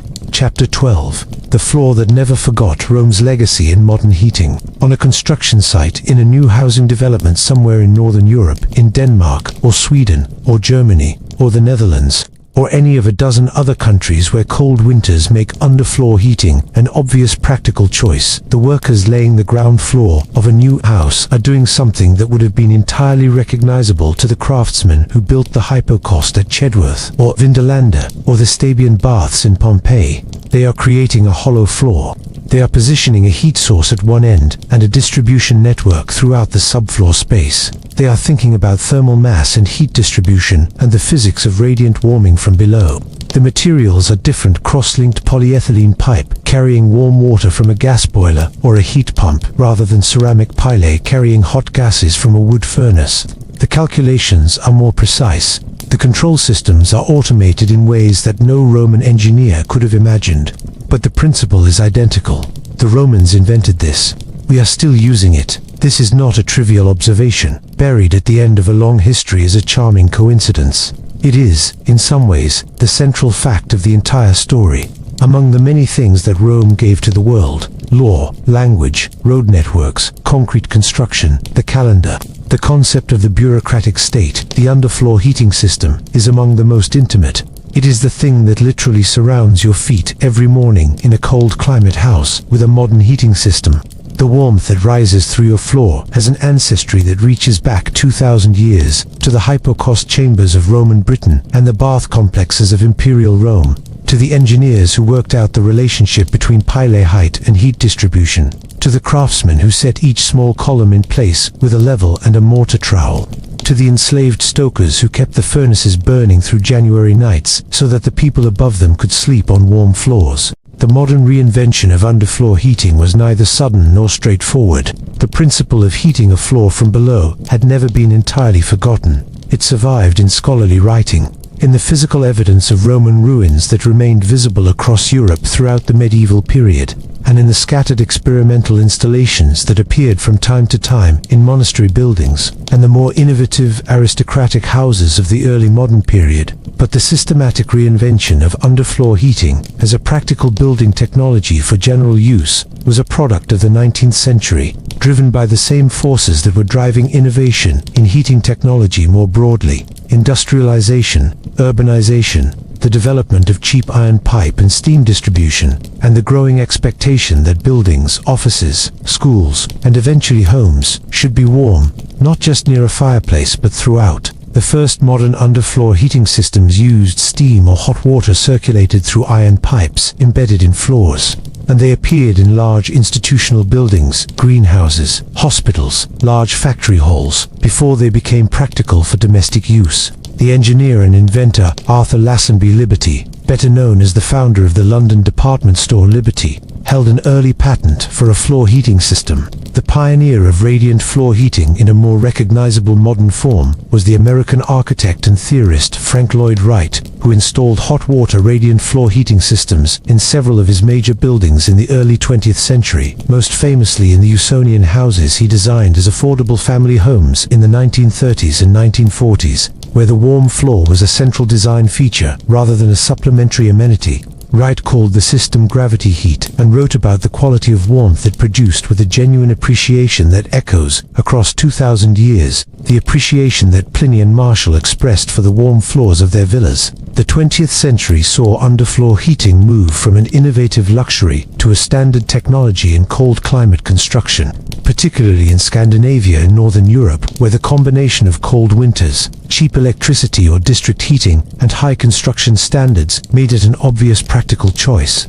The development of flexible cross-linked polyethylene pipe in the 1960s and 1970s, which could be laid in continuous loops through a floor screed without the joints that made earlier metal pipe systems prone to failure, was the critical technical development that made modern underfloor heating genuinely reliable and cost-effective for widespread domestic use. By the end of the 20th century, underfloor heating was the standard domestic heating system in several northern European countries and was rapidly gaining ground across the continent. The physics that governs this modern system is exactly the physics that governed the Roman one. Warm water circulating through pipes in the floor screed transfers heat to the thermal mass of the floor, which re-radiates it upward into the room as radiant heat. The room heats from the floor up, warming the lower zone where people actually live and work more efficiently than ceiling-mounted convective systems that heat the air near the ceiling first. The floor retains heat after the system cycles off, smoothing temperature fluctuations and reducing the cycling frequency of the heat source.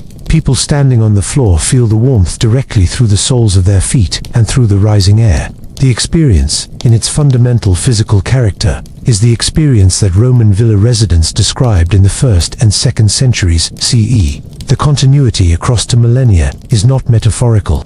It is physical. The archaeologists who study Roman heating technology have, over the past several decades, developed a remarkable range of tools for understanding how these ancient systems actually worked. Experimental archaeology, the construction and operation of replica hypocaust systems, using materials and methods as close to Roman practice as possible, has allowed researchers to measure heat output, fuel consumption, floor temperatures, and room temperatures in ways that the purely textual and archaeological record cannot supply. Experiments conducted at reconstructed Roman buildings in Britain, Germany, and the Netherlands have confirmed that properly constructed hypocaust systems, operated with appropriate fuel management, can heat a room to comfortable temperatures even in the cold climates. Consumptible Comper Clemens Clement Cleven with a Kimpson plow for Brunperson in its in wickingsik kink kin in within wick in a path where we walk hit thuff wick cat with up where was a could have happened Upos have a hack of a has desk of carcass kaka bist guy beer for gas pack of asps pitch spruigus wet skist so good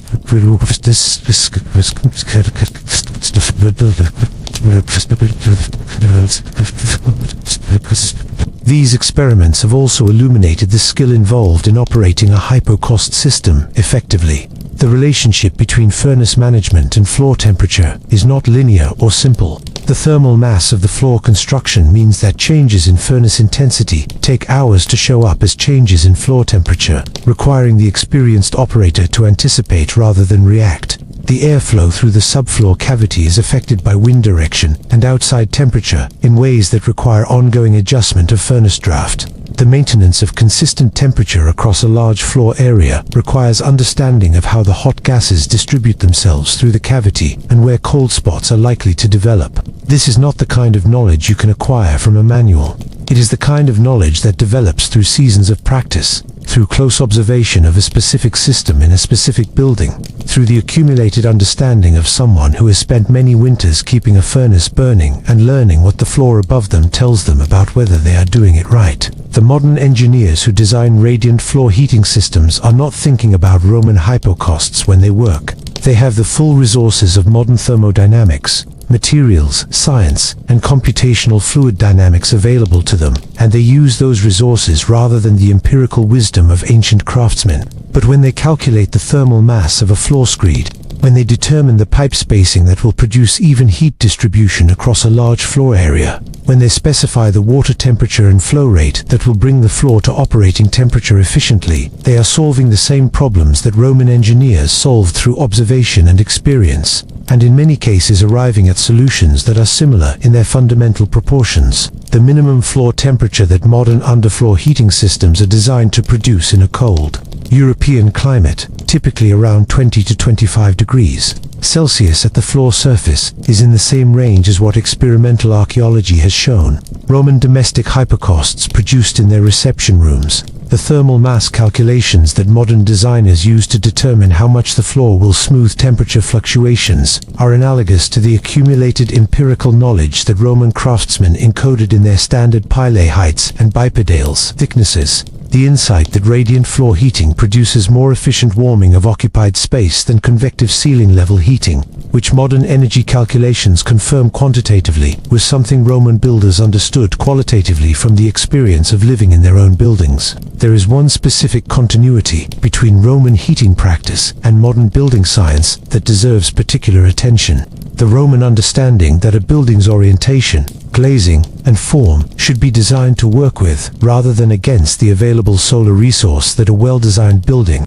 captures winter sun and uses it to supplement engineered heating, is now the cornerstone of passive solar design, one of the most important concepts in contemporary sustainable architecture. Vitruvius's advice about southwest-facing caldarium windows and south-facing winter dining rooms is, in its structural logic, identical to what modern passive solar designers specify when they orient a building's primary glazing toward the winter sun and specify thermally massive floors and walls that absorb solar heat and release it gradually through the day and night. The Romans arrived at these principles through empirical observation over many generations of building practice. Modern architects arrive at them through thermal modeling software and building science research. The conclusions are the same. The warm floor that faces the winter sun, the glazing that captures solar heat, the thermal mass that stores and distributes that heat. These are not modern inventions. They are modern reinventions, or perhaps more accurately, modern verifications of insights that Roman builders had already worked out in practice. What, finally, does it mean to tell this story? The story of why Roman villas stayed warm during the dead of winter is, on its surface, a story about engineering, about the specific physical system that Romans developed to solve the problem of cold in their buildings, and about how that system worked and spread and was eventually lost and reinvented. But it is also a story about something deeper and more enduring: the human relationship with comfort, with the built environment, with the winter that has always pressed in from outside and demanded a response. Every person who has ever lived in a cold climate has confronted the same fundamental problem that Roman engineers addressed. What changes, across the centuries and the civilizations, is the sophistication of the response and the breadth of its distribution. Who gets to be warm, how completely, and at what cost to the natural world and to the people whose labor makes the warmth possible. The Romans solved the engineering problem more elegantly than anyone before them, and maintained that solution for longer than most civilizations have maintained comparable achievements. They also depended on enslaved labor to do it, and depleted landscapes to fuel it, and those facts are as much a part of the history as the beauty of the mosaic floors. The warm floor beneath your feet on a cold morning is not just a product of modern engineering. It is a product of history, of the Roman engineers who worked out how to distribute heat through a building from below, of the craftsmen who built the pilae in straight rows with mortar and level, of the stokers who kept the furnaces burning through the night, of the architects who oriented the caldarium windows toward the winter sun, of the clients who demanded comfort and were willing to pay for it, and of the long, strange journey of that knowledge through centuries of loss and partial rediscovery and eventual reinvention. The floor remembers, even when the people who walk on it do not. That is the story of Roman heating. It is, in the end, a story about what human beings decide they deserve, what level of comfort they are willing to work and build and innovate to achieve, and about how that decision, once made by a civilization with the means to act on it, can shape not just the buildings of its own time, but the buildings of every cold winter that comes after. Every warm floor in the world today carries the memory of Rome.